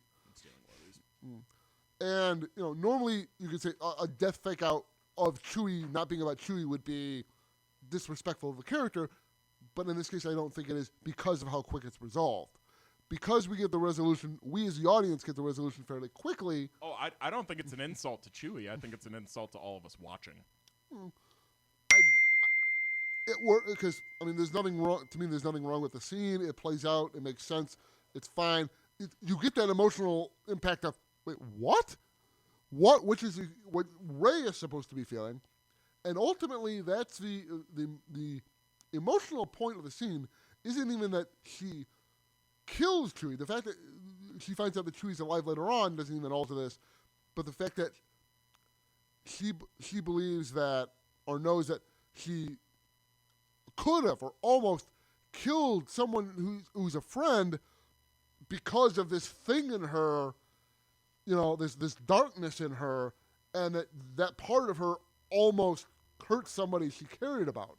And that, to me, is the emotional point of the scene, is for Rey's perspective to give her that moment of, in a moment of anger, I thought I killed a friend. If it weren't for the immediate whiplash the audience is brought through, I would agree. The problem is it doesn't work to the observer perspective.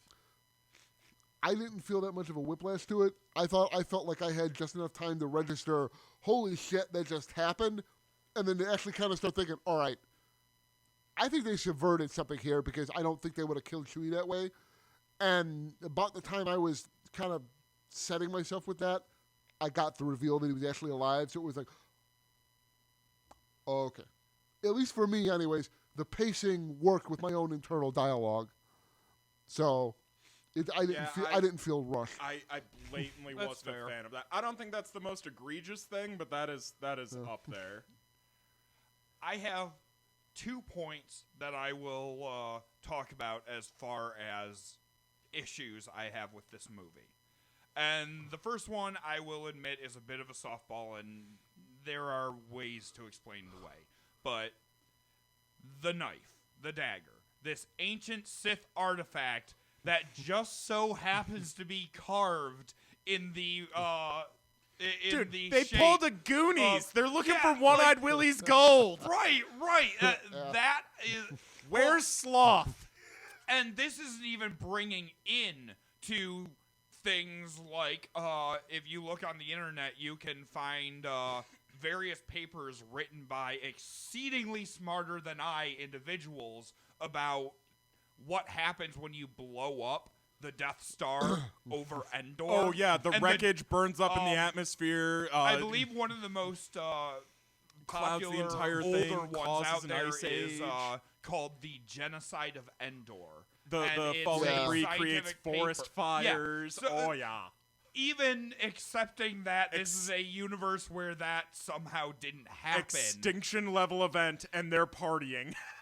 Extinction level event, yeah. But even beside that, the wreckage was something that only happened like 30 years ago. This knife is supposed to be ancient Sith. Yeah. Like, I have major... Admittedly, you could argue that some sort of future seer on the Sith side carved it, preparing it to be used for exactly this purpose. You can make post hoc arguments, but they're all kind of hollow. Yeah, exactly. No, I have a major agree issue with that right there. My bigger problem isn't predicting the trajectory of the debris. That I will make an argument for someone sees through the Force and into the future. It's seeing the exact point that someone's going to find it, knowing what tidal and erosive forces would do to that debris over those years. That is a violent fucking area. The shit starts collapsing while they're on it. Like, the idea of that holding a shape for this long that would then be mappable to any extent is... It takes a large suspension of disbelief, and I think it lost a lot of people. I think that depends on what the actual metallurgy of the material is. Given that it's a fanciful material that it's made of, Durasteel, I believe. Durasteel and plasteel for some things, I would Plasteel, assume. yeah. I would say you can... It's less than a human lifetime. It's something that size. It's only been 30 years. Yeah, honestly, I think you can. rough years though. I get what I you think guys you are can saying. make On a a I just have planet a that real just hard time experienced with an it. extinction level event that apparently had no effect at all. Okay, That's a it bigger was- issue it than was- the wait, erosion hang thing. on, hang on. It was all forest before. There's an ocean now. There Different- have definitely been some Okay. climate Different shifts. planet, different moon, different moon. No, Yes, it is. That I is thought it canonically. was the same moon of Endor. It was No. a moon of Endor. That is You have a to, moon of you have to Endor. remember, I believe Endor is a gas giant, so it's not like Endor a is habitable also the planet. name of the star. It is the planet Endor surrounding the star Endor, and it's the moon Endor. Of Endor is not the name of the moon in Return of the Jedi. Okay. This was clearly established in in the It is a the visual forest guide. moon They of say Endor, it is. but Yeah. It's the forest moon of Endor. But yeah, they no. don't call the moon. two different Endor. moons with two different names. I forget Okay. the names of the moons, but Established in external. I'm sure. yeah, no droids. Doesn't matter.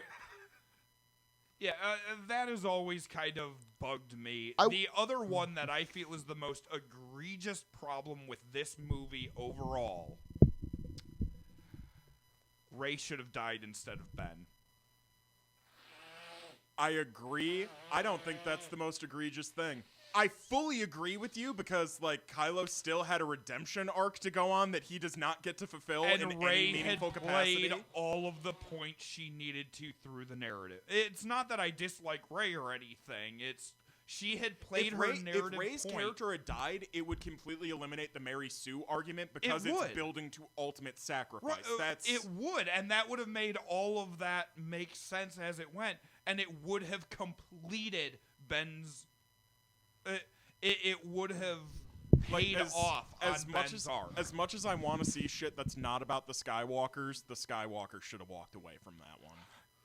Agreed. I- it really hurt me at the end when they asked her name, and she's like, That is the most egregious thing, and we'll Rey touch on that in a minute. Skywalker. Alan, you had a point. I'm perfectly fine with both of these things. The name thing and the who died at the end.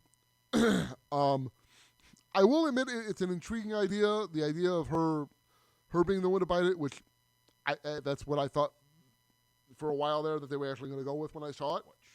The second they didn't cut away at the end of that fight, I knew where it was going. But I still think it works, and ultimately works better for the characters and overall narratively because, especially for Kylo Ren, because Kylo Ren can't get a redemption arc at this point. He got as much of one as he was going to get.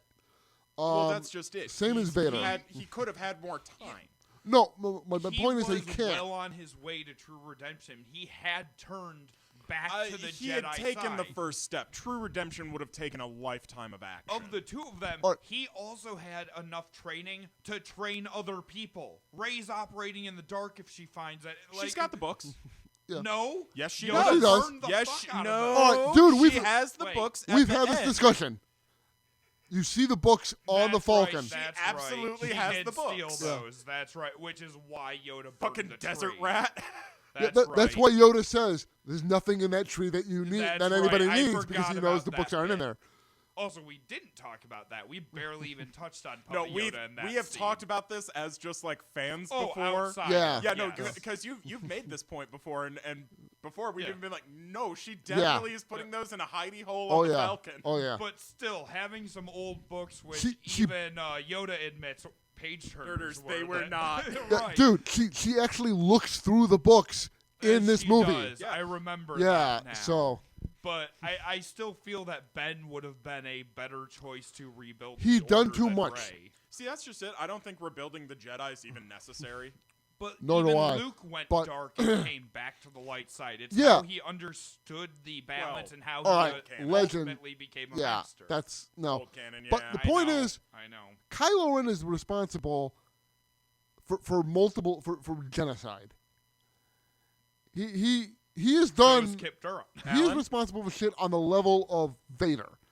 You can't get fully redeemed from something like that. Alan, have you ever heard of a man by the name of General Butt Naked? This isn't a joke. He was a South African warlord. He had child soldiers. He killed people. He went on for war crime trials at the fucking Hague. Yeah. Do you know what he does now? With- He's a pastor. He actually runs a service, and there's debate as to how legitimate this service is, but he runs a home for ex-child soldiers that have difficulties in society. Also, Feeding them, housing them, trying to make amends for his past transgressions. All right. also real-world I have example. in-universe. He got his name because he believed he was bulletproof so long as he was naked, so for most of his military campaigns, while he was being awful and hacking people with machetes, he did it naked, hence the name General Butt Naked. In-universe example of this. Darth Vader, in fact, was redeemed on his death. That's why he came Personal back as redemption. Personal Force redemption, Ghost. yes, which was what Ben gets. Ben gets that personal redemption. But in terms of the broader universe, if he was going to do anything, he'd immediately have to go off and be off by himself in the galaxy and never contact anybody, because if anybody else finds him again, he was still Kylo Ren. They will execute him for his crimes. Technically, he was only ever seen in his helmet. No, they know who he is. Yes. Well, But- As Leia's you pointed dead. out, he demasked way too quickly. Yeah, no. Technically, everyone who knew who he is, other than Rey, was dead. Everyone else just Maz knew Kanata. him as Most of the Kylo people Ren. who gave a shit. Yeah, Right. right. Yeah, but is Maz going to start a one-woman campaign against him? And honestly, legitimately, he comes back with a different Al- helmet on. also, and a different if outfit. he's truly going through redemption, that means owning up to his mistakes and his inequities, which means He was not already- hiding from them. He That's was what I already feel on he's the path doing at the during end, that though. movie. That is his direct confrontation to his mistakes. That's what he's doing. Him fighting in the the Knights third of Ren act. is a physical manifestation Yeah. of the metaphysical narrative that's been going on with Kylo through this entire arc. And they Well, were a yeah, whole and that nother to me that's disappointment. what he doesn't Yeah. he doesn't even need it. They never paid He off. doesn't need it something like that in the broader thing, because he does that. He pays it off here.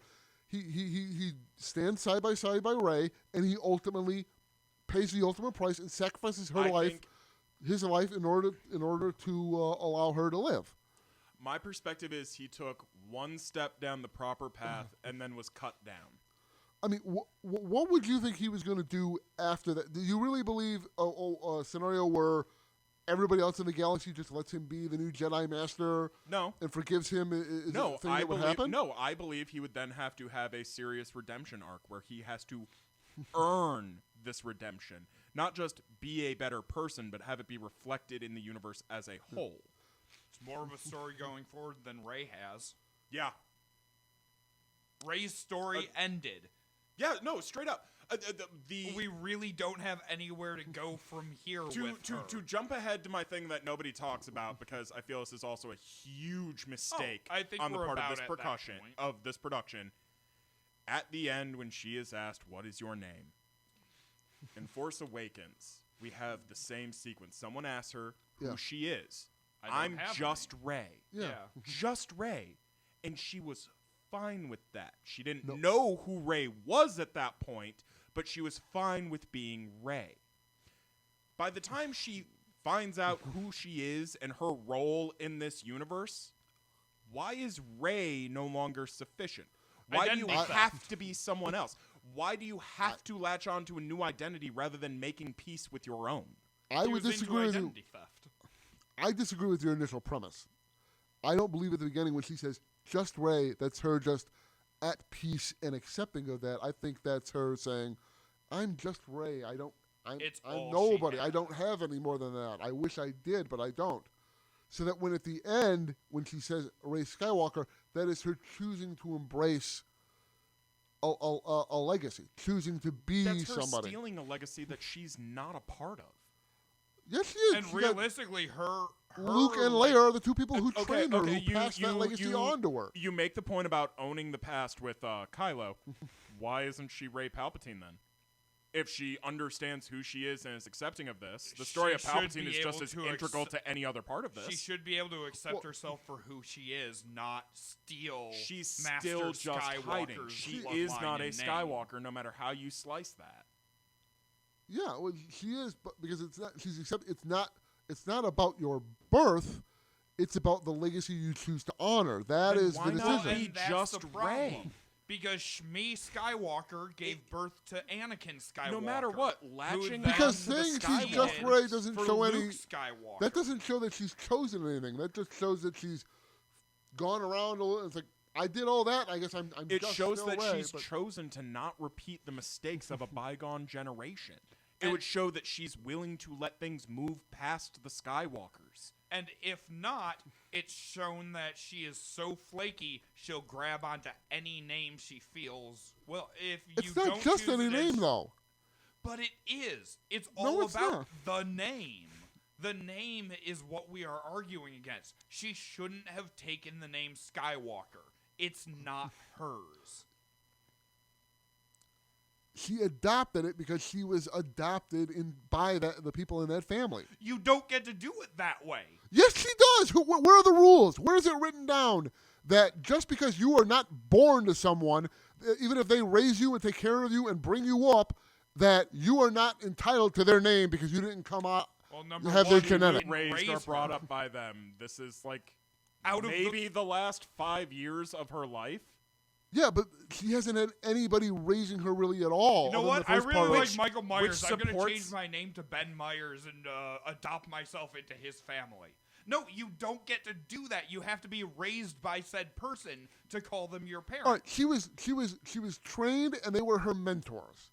Oh, so Master Jost, who trained me in karate, I can just latch myself onto his family because he was my mentor growing up? No, it doesn't work like that. And, potentially, given the I don't know, these circumstances. Mind you, you actually have a family, but I'm not going to go into that. I'm not going to try and explain your family dynamic. I don't know enough about it to actually do that. But no, but if Yeah, that's let's the, not get yeah, into let's anyone's not get family into life. that. yeah, let's not do that. But no, but But my if point that's is, you can't adopt yourself into somebody else's family. They have to adopt you in, and neither Luke I think they or did. Like Leia if there had been a adopted sequence her in. where Leia's like going over the credentials for Rey like within their organization, and it's like, we listed you as a Skywalker. We didn't think you would mind. or even I at think you're some taking point, it too. I think you're taking the word adoption a little too literally. No, here. because I think the entire point of Rey's character was an name. identity struggle, and ultimately the end of that struggle is to latch onto an identity that is not hers. if there had She's- just been a she's throwaway embracing a line legacy of That's she you're wants to not continue. hers. she is the heir to that legacy. No, But she's Ben not. Solo was the heir to that legacy, and he is dead. Yes, which means she is the last one left alive. No, it means she's the last Palpatine, and she already rejected the legacy of Palpatine. She is just Rey. That is her carrying on the legacy of these Skywalkers. Presumably, it's if she's not gonna, her legacy to carry on. I think it is. I think the fact that Leia trained her, Luke gave her that bit of training and wisdom. So Luke's middle name is Yoda? I mean, that's basically what he is in the, Technically, the that would be second his movie. last name if That's we basically went what he is by in this this, movie. he would have stopped being Luke Skywalker and been Luke Yoda, or maybe Technically, his last name would have been Luke Owen. Yeah. No. I'd like to point out No, that's the name of an no. actor. it would have Luke been Lars. Luke Kenobi. What? Hold on. No, because he was raised by his aunt and uncle. Yeah, Lars. No, but he's saying that would that, be Lars. Lars, you're right. Owen is his Owen is fucking- his first name. Yeah. You're right, and you're he's right. saying that the master who trained you gets to be your new last name. That's why she took Skywalker. So technically, Apparently, Luke would names be are just Kenobi. totally fluid, is what we're learning Okay. here. Also, I would point out that would actually work with Anakin and Obi-Wan. Consider Anakin on at least one occasion, possibly more, refers to Obi-Wan. They refer to each other as brothers. You were my yeah. brother! Yeah. Yeah. So Wow. again, master apprentice name All right, the only way- legacy thing. Yeah, Let's face it it, works. the Jedi took children away from their families. The only way those two were brothers was Eskimo, because Obi-Wan definitely nailed Padme. That happened. Oh, yes. He's got that dirty Kenobi charisma. There's nothing you can do for And it. there were a lot of years where those two were teenagers while Anakin was still too young. I don't dislike that theory as much as I do the Leia Snoke thing, but that is not one I subscribe to. You just don't like Leia Snoke because I say it. I don't like Leia Snoke because it makes no bloody sense. It makes perfect sense. I will say I like the whole deal with Babu Frick and everything. That Everybody loves okay, Babu Frick. The soliloquy by C-3PO, I feel hit me harder than than a lot of the rest. You're gonna hate me for saying this. I think it was unnecessary. You're right that it it's a was good very sequence. unnecessary, but I love that soliloquy by C-3PO. Taking one last look at my friends. Yeah. That was nice. That had weight. It hit. Yeah, no, it worked. I like that whole thing. And as much as I like the chick in the helmet, right? She was a fun character. I'm just thinking of Brock. She didn't do a whole lot. I'm just thinking of Brock Sampson on I like her Gargantua armor. 1. I like it with the helmet on. She makes me think of Boba Fett in the original trilogy. She's a cool set of armor. But her backpack You doesn't do have see jets. her eyes. You do see her eyes, and then later on, I want to say at the end, you happen to see her without the full face mask. No, you but- don't. Which is why I highly recommend Googling the actress Okay. repeatedly. Well, unfortunately, I'm going to have to bring the full force of this conversation to a temporary pause. That counts as a force pun. What? What? It counts as a force pun. What did I say? I didn't You hear said it. to bring it to a full force. You The said full full for- pause. The full force to a pause. I wasn't using the force in that context. That was just the legitimate. Yeah, but we Anyway. didn't Word wail of on English anyone language. for force puns. It's an extraneous rule hey, if we don't do you, it. You got me at the start. All right, bottom line, I gotta go use the bathroom. I'll be right Yeah, back. we'll Am I keep the only talking. professional capable of holding it? Yes. Oh, Jesus Christ. Hey, I'm drinking alcohol. Once you open that I had faucet, 3 of these at home. I bought a case yesterday. One of the things that actually... I think this is our most yelly episode I out of me. think so. But I honestly think most of it's been happy yelling. There's a few times that it hasn't been, but I will say one of the things that really kind of annoys me about well, this actually, trilogy in general. actually, can we take advantage of the fact Alan left the room for a minute and just have a discussion between you and me about the nature of yes. identity? Because we do seem to be on roughly the same page, although I The believe our whole- motivations are a little different. Yes, I have an issue with the theft of identity as I see it with I feel- Rey and the Skywalker. I think that's She a way is to put it, not- but I'm not sure if it's the most genuine. But she is not deserving of taking the name. If, as Alan said, it was an adoption thing, it should have been the other direction. There is at no point where either Luke or Leia make someone should have any sort of familial connect. There's no, I feel like you're a daughter to me or anything like that. Here's how I It's think strictly a master apprentice. Here's how I think you could fix that sequence without changing that sequence. There is a way to make it work, but it would require, literally in the first act, or even the movie before it, Leia flat out embracing her, or people on the base referring to her as a Skywalker, have a piece of throwaway dialogue from Rey about, I'm not sure how comfortable I feel having your name, and them just pointing out that's a matter of practicality, like Han getting labeled Solo in his movie. Like, See, I don't feel they should have given her the Skywalker name before that, but they should have indicated if some they had level established of bond. if they had established before. it at that point, it would have been proper ownership. If they had showed Yeah. reticence beforehand, it wouldn't so All much be they that. needed was a throwaway line about how one of the two of them It's felt closer to her than just a normal business arrangement of teacher and student. it's out of nowhere at the end with no setup. If they had Yeah. just set it up, it would work. But instead, it's left a raw implication. It is completely out of the blue, and it feels like identity theft. It feels like she just Oh, no, is latching on to Luke's legacy. No, I And can Leia's- I can understand your Because perspective. Leia was a Solo. Leia wasn't even a Skywalker. Well- Leia was married to Han. Well, it depends how you feel about names and bloodlines, but Leia's legitimate last name is Solo after her marriage to Han. yeah, well, my sister got divorced. Does that mean she's not still a Rathbun? At that or- point, did she change her name back? I'm not actually sure if she's done the formal paperwork, but I do believe she plans The to. question is what's on the paperwork, and Leia's paperwork, as far as I've known, has always said Solo. We don't know. I believe in the I believe in Legends. I think it actually becomes Solo, but I In know. old Legends, I but assure you it but is. in the new stuff, she's never referred that way. So it's Okay. split. It's still So kind of up in the air. So going based off Well, just in the old movies, canon, it's there up were in the people air. who still called her Senator Organa. There were people who called her Lady Exactly. Vader to her fucking chagrin. I mean, Well, there's a whole species that does, yeah, but that's that won't Legends stop. universe. Yeah. But yeah, that's my biggest issue with this is it feels like she has no right to the name and she just claims it to. No, I want to Yeah. take advantage of that while we had a moment. Yeah. But I was Alan, would you getting like to rejoin the into- discussion? I was getting into one of my biggest disappointments of the movie. Not really anything that breaks the movie or is a bad thing, but for the trilogy as a whole, we've been hearing about these fabled Knights of Ren who were Kylo.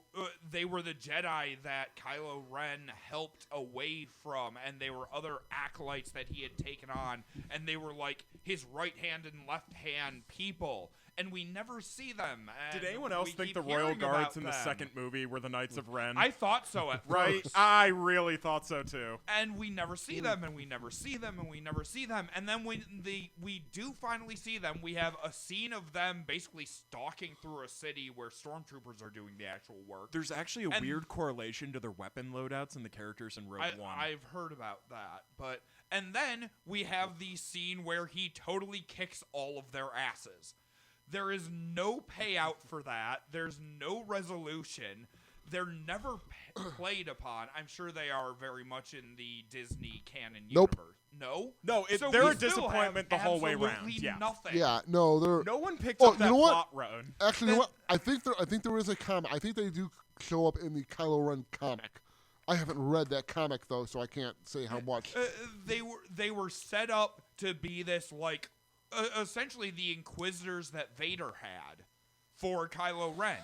And they never pay off on the goddamn Knights of Ren. They have this awesome name, they have cool armor, and they are an utter Yeah, and it just goes disappointment. nowhere. Yeah. They go nowhere. Honestly, I I prefer the way it played out to them just leaving it hanging.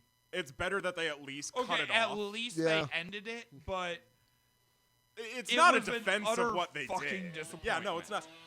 They should have had some sort of interaction in Act 1. You could have had them go silent for Act 2 and then have the final conflict in Act 3. But you never establish shit with them. Yeah. Like, that's actually the biggest they- problem in the entirety of the Disney trilogy. Shit doesn't get established. It just comes at and you. the shit that is established never pays off.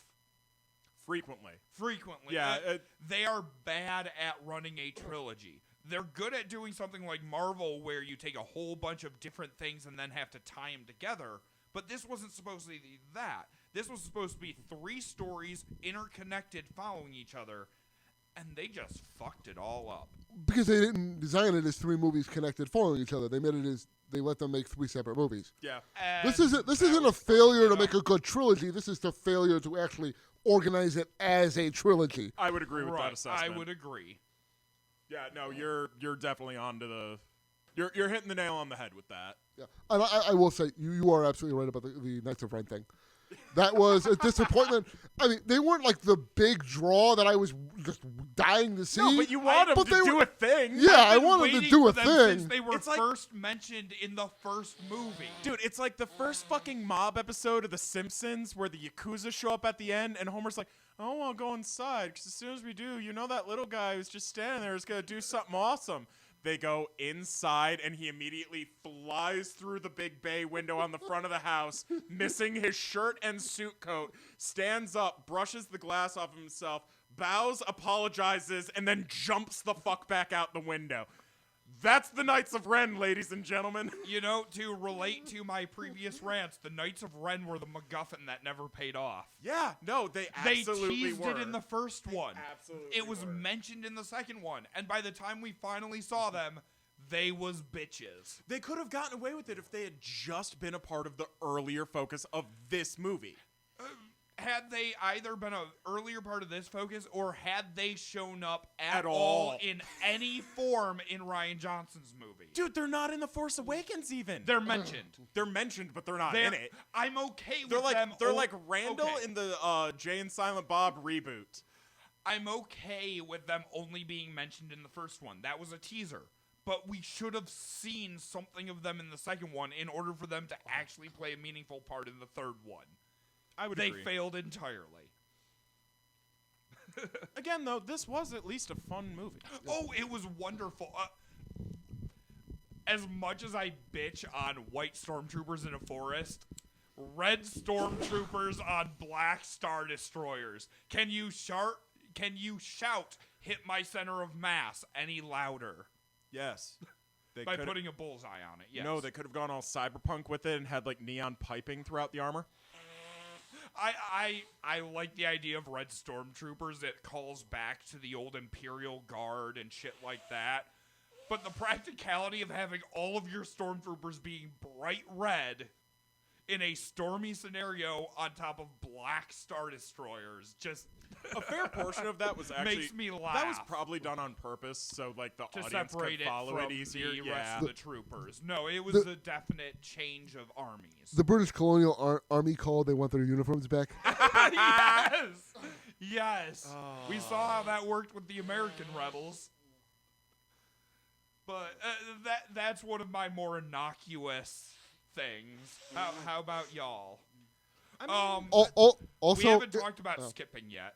I was gonna say. Also, if they were also wearing brown pants, that would have been great.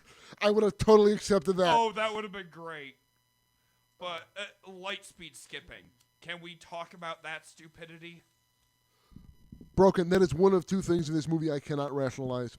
Even though the other one I can half do it, but this thing, the actual process of speed skipping, plausible. The fact that the ties keep up with them, ties don't have no, ties. just no. Well, some of the specialized versions, but not standard I'm ties. pretty sure just the Defender and the Tri-Beam one. The trip. Yeah. I'm forget. It starts with I an know I. Trip is It starts the- with an I. The Interceptor? No, No, not the Interceptor. Defender. No, He's talking the about the Defender. No, the Defender. The Defender. Defender No. The Defender has 4 sails. The Defender is the Trip, the 3-sailed one. In Rebels, it's the triple. That might be different in the Legends. No, in Legends, that's Zane Izard uses the Defenders, which are a Chiss production, and it's the 3. It's the exact same as in Rebels. Oh, yeah, that is the Defender. Yeah, that's the Defender, one the that Trip. that Thrawn develops. That Yes, is the TIE yeah, Defender. that's the way it happens in Legends with Zane Izard and That Thrawn. has shields and Yes, has shields and a hyperdrive. yes, that's the Trip. That's the Defender. And that one definitely has a hyperdrive. But standard ties, no. There's No. only 2 ties I can think of that have hyperdrive capabilities. One is the Trip, another is an upgraded version of it later. Which was what Vader flew It's- in the very original movie. No. Yeah, No, because that's how he because that's a survived. tie advance. I thought that was how he survived getting abandoned from the rest of the fleet. No, that's No. just because he's Vader and awesome. Yeah, no, that was a TIE Advanced. He Yeah, just I thought his TIE Advance had a hyperdrive installed in that. His so he did, got out but of his it. was the only one. Okay, I'll give you That was a Vader customization. Sorry, I just remember Vader's ship in the first one did have a hyperdrive because Yes. that's how he limped back from that battle on his own. I believe there's he was in also- there for like a week. He must have smelt like burnt I'm bacon. almost positive there's also a deleted scene of him arriving with it in Return of the Jedi. I believe that. I'm almost positive there's a deleted I don't scene of him remember it, getting but out I of it. believe it's there. I believe that's something that's been retconned in the new canon because there's a scene in one of the novels I think where he gets somebody is sent to pick him up Oh. after the thing goes and he's just stranded in his tie. No, that could just be. I don't know if they say it explicitly. It could just be his tie's disabled, so it could just be that it doesn't work. But yeah, he doesn't fly away from that on his own. Somebody has to go and get him. I at least remember in the Legends universe that his tie, at least, was equipped with a hyperdrive. It His was also had shields, his was which also was a the true first rarity. His was also the first of its kind. When they put them into production, they did a scaled back version. That said, though, we are talking that's about usually the fucking Empire fucking Yeah. prototype versus finished we're talking products. about Disney though, and the final movie. I mean, I've said my piece on this. One other thing I will bring up, that, and I'm a little bit surprised you guys haven't.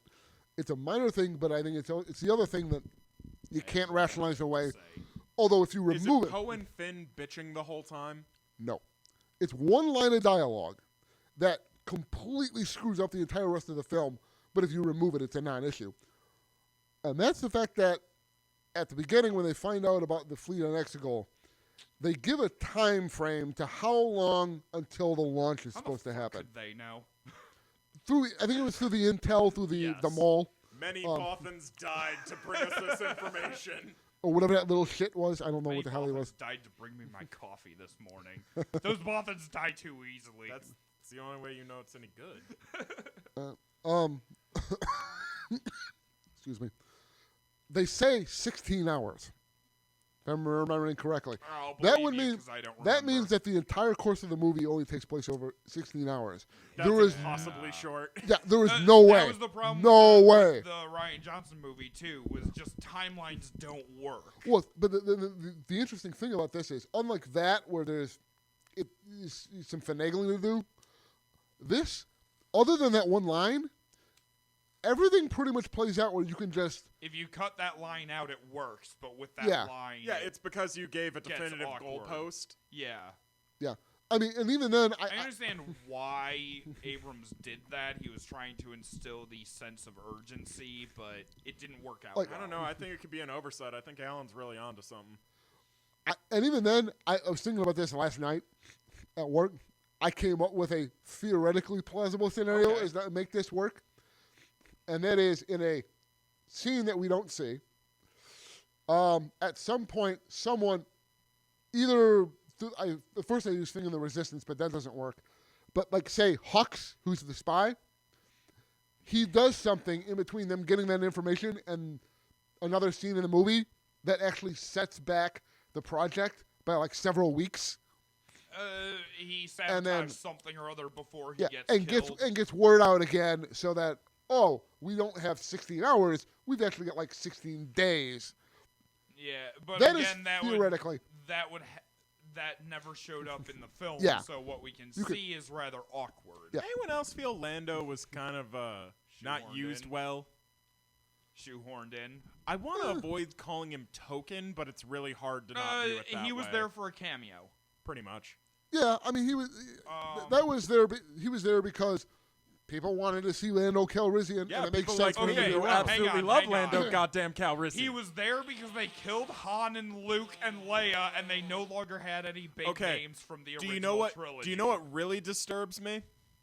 He leaned in and told a 20-something, "Give my love to Leia," and we all know what he meant.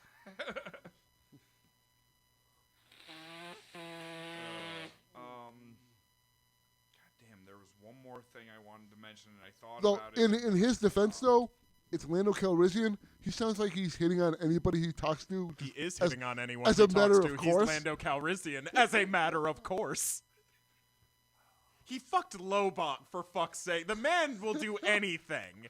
Well- Pulse, no pulse, don't matter. All right, then at that case, it's actually worse because that scene at the end, that means he's hitting on what is established to basically have been his daughter at the very end.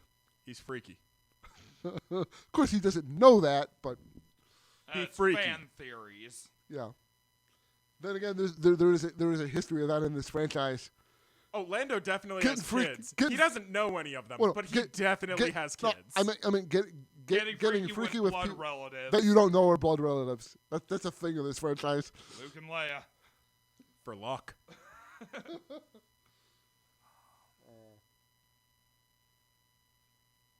I had one more thing, and it totally escaped my mind. I'm trying to remember it right now.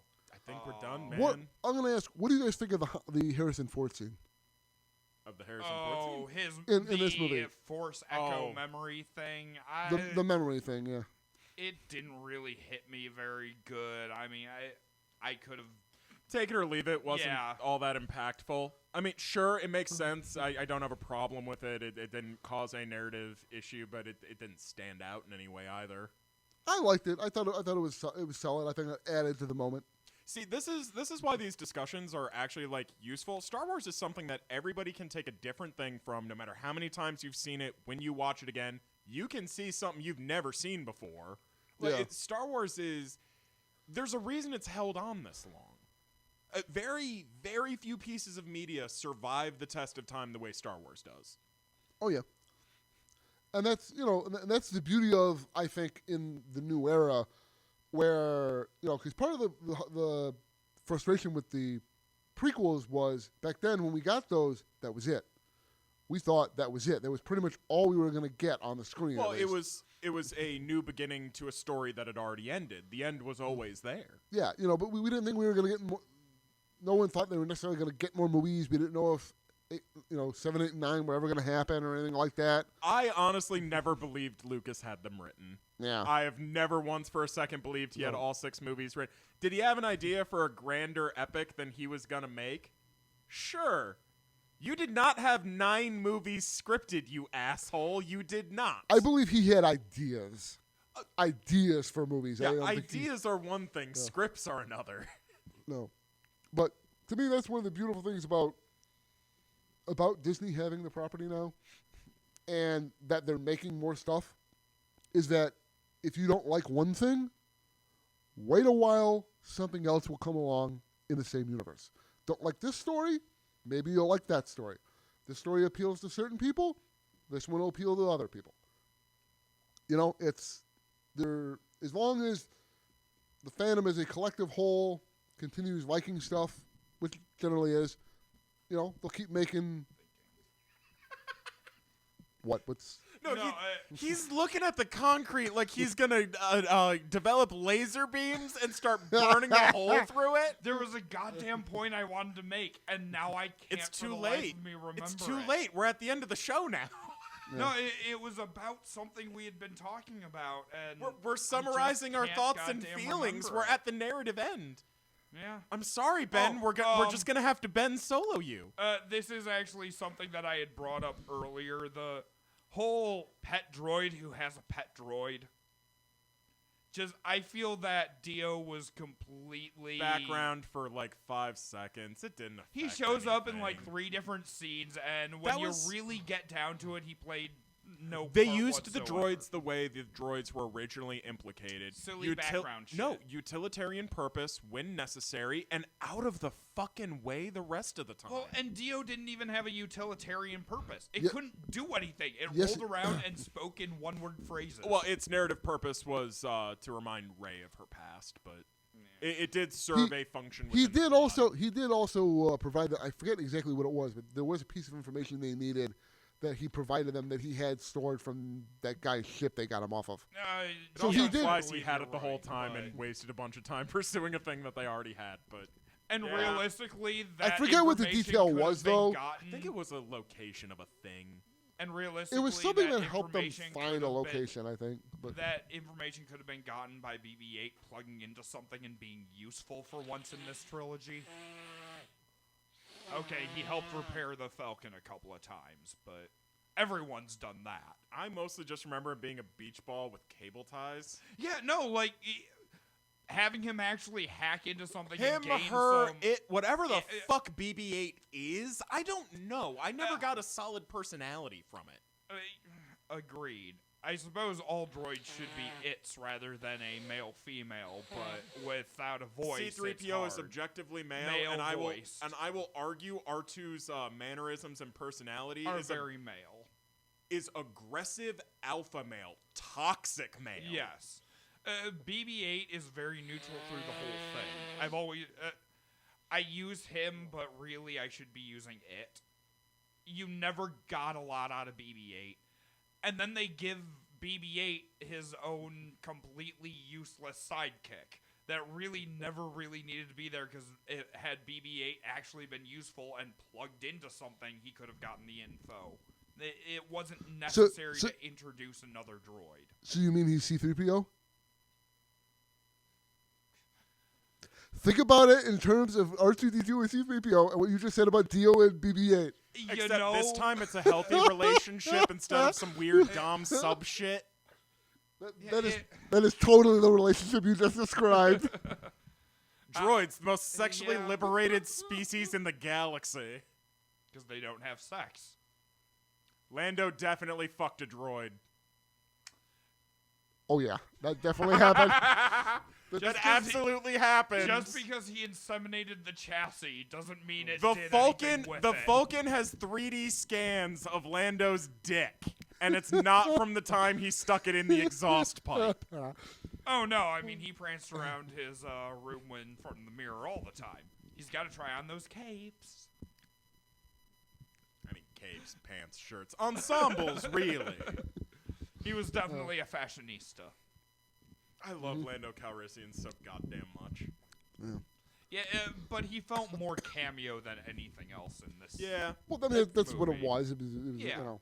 Well, it's also one of those things, as much as I don't want to cop this, Billy D. Williams is an old man. Asking him to show up for, multiple days of Anything. filming when he Yeah. hasn't been doing this Hey, type of I- thing for a while. I will say, for being as old as he is, doing what he did, Oh, he I- did a hell of I a job. Well, I know for a fact he walks with a cane. Like, he has a hard time getting around. Yeah. I remember what it was.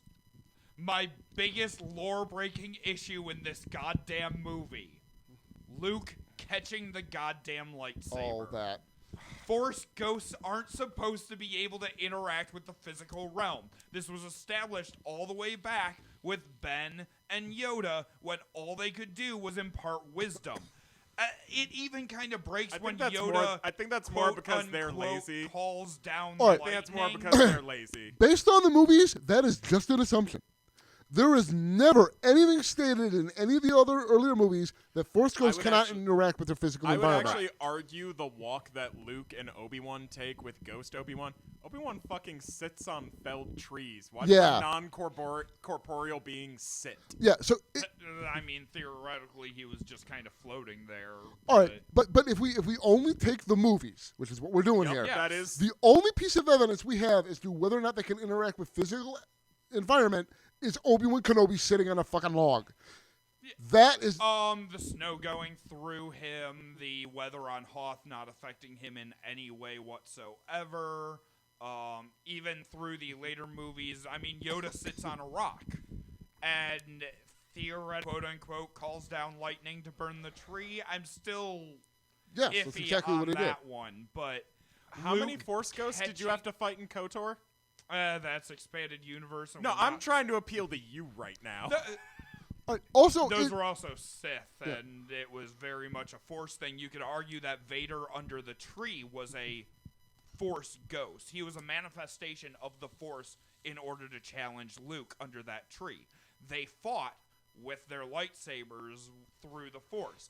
There's somewhat evidence to support that being an okay thing, but him just Force grabbing the lightsaber out of the burning thing and that ruined it the makes movie. it makes perfect sense. In fact, to me, it would make less sense if they couldn't, because think about what they are.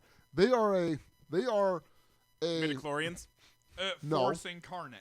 Midichlorians. they are a part of the cosmic force that is Midichlorians. taken on individual form, right? Midichlorians. In a colony. Like a man of war. No. So why didn't Obi-Wan challenge Vader as a ghost? Why didn't Yoda challenge Vader as a ghost? I'd like to point out- Why didn't they challenge That's Palpatine actually as a a really ghost? that's a really fucking If good they point could, because they Obi-Wan would have. If I may, Obi-Wan flat out says, "Should you strike me down, I shall become more powerful than you can possibly imagine." Use the power. Well, like Not literal by being immortal and being able to be there for Luke and all that. But then that's the why power. doesn't he straight up Force Ghost attack like, if it's possible, they should have done it. And Vader Because could, that's not and I'd their like role. to point out, Vader could already imagine. That's not their role in the universe. I'd like to point out, Vader could already imagine that because Palpatine's functionally immortal with the setup he's got going. That's the Yeah. whole reason he joined him. Yeah. So that frame of reference is within his imagination. He's more powerful than he can possibly imagine, and he is familiar with unlimited power. Ergo, Yeah, there is absolutely no reason I like for that I'm it actually, to I have like that I'm only actually come up at supporting that both point. of your arguments You right are now. And the wonderful. best part of this, it's just fuck everything. All right. There's also the possibility, given the nature of the scene, he's just trolling his ass. Possible. So we gotta. Not everything every character always says has to be taken absolutely literally. Han Solo. Yes. Yeah, no. Name there are 2 many more examples times. of- But no, my point was he is now like not only is he as a Force ghost are you connected to the Force, you are literally part of it. If you are that connected to it, how the hell can you not consciously use it? You are more connected to the Force as a ghost than you ever were when you were alive. You should be able to That, and you influence could it. argue that a lightsaber being a weapon made of the Force as well as Alan, would have here's a my heavier argument weight. to destroy that frame of reference. Can you redirect a river with a fire hose? If it's big enough, and it's the river small I enough. just told you the scale. A river versus a fire hose. Can you Redirect ever the pull Potomac. enough No. water? No, in that scale, no. Okay, so single individuals joining with the Force, it's all just water, can't change the current. The flow is what it is. Yeah, but the point is, Jedi who are not part of the cosmic force in that way. According to Still Qui-Gon, tap on- all of us are part of the Force. Yeah. Well, the living force. When you're alive, you're part of the living force. But But the point was is, his the force deal. the force flows through you. You're not literally part of the actual fabric of the force. The force No, but flows now through you. You're they connected to are. it. Why would one small constituent part be able to change the nature of the rest of it? Because something already that isn't even part of it is Size able matters to not. change it. Judge me by my size, do you? That too. Yes, Um, yes, I do. Because if I, as a Jedi, I am connected to the Force. I am one with the Force in that sense. I'm connected to it, but I am not literally part of it. I can manipulate the river. I can bend it, right? Even All a right, Anakin. Sith. Even a Sith. All can do right, that. Anakin. I'm sure you can reshape all of existence to your will. I'm sure that's not going to blow up I'm in not your face saying you- terribly because the forces are larger than you. Really? Sure, that would never We're not ever talking. happen. We're not talking about them. Realistically, my issue with that whole thing is if this is possible, then there's absolutely no reason whatsoever for these two Jedi Masters to leave it to a half-trained schmuck from Tatooine. Yep. If this was possible, it completely negates the premise of the original trilogy. They should have been ghost fighting Palpatine the whole time the and whole in a goddamn deadlock time. with him. Right. The whole That's the goddamn only way you time. could explain away that inconsistency. It's like, well, no, yeah, we're all using the Force, but at the end of the day, it's the Force. We draw from the same No. fucking Same power place. There's source. no. No, it's simply a matter of that is not their purpose in the Force. That is not their purpose So in the they're universe. Okay, dicks. so they're shitty people because they have purposefully abandoned their duty to protect the galaxy because it's not their place. That's a common thing in a No, lot of that's fantasy. that's a gray Jedi argument. That's not a Jedi No. proper argument. I'm not just in fantasy. In general, no, because they exist on a different plane of existence. That is how. Then they should exist on that different plane of existence, not be able to catch All right, goddamn lightsabers. And in order to make this argument, I would have to go into extended stuff. But I mean, we're already in that area anyways. We but are approaching 3.5 hours. I was going to bring I that tried to up. wrap this up 20 minutes ago. He brought it up. He brought this sorry. up. And you're it the was- one not backing down. I think we I'm can. not gonna let him just have it. I don't agree with you Alan. either. Or I'm not gonna let you guys just have Alan, it. is there a point of view that you may find differential to those Uh, of ours? how's the terrain where you are right now? Because I notice the rest of the garage is seated. Actually, we'll do that. This is the end of the three-part discussion. We'll end that way. It makes sense that is just their place in the universe. That is what the Force has willed from a certain point of view. He finally used his. We are informed and confused. Thank you for listening in. If you haven't found us already, check us out on our Twitter at InfoConfused. On Twitter.com, enjoy our page on SoundCloud, Informed and Confused on SoundCloud.com. We have been informed and confused, guys. I'm Ben. I'm Ellen. And I'm Nick. May the Force be with you. Always. And at this point, I guess we will see you all in 2021. Have a good year, folks.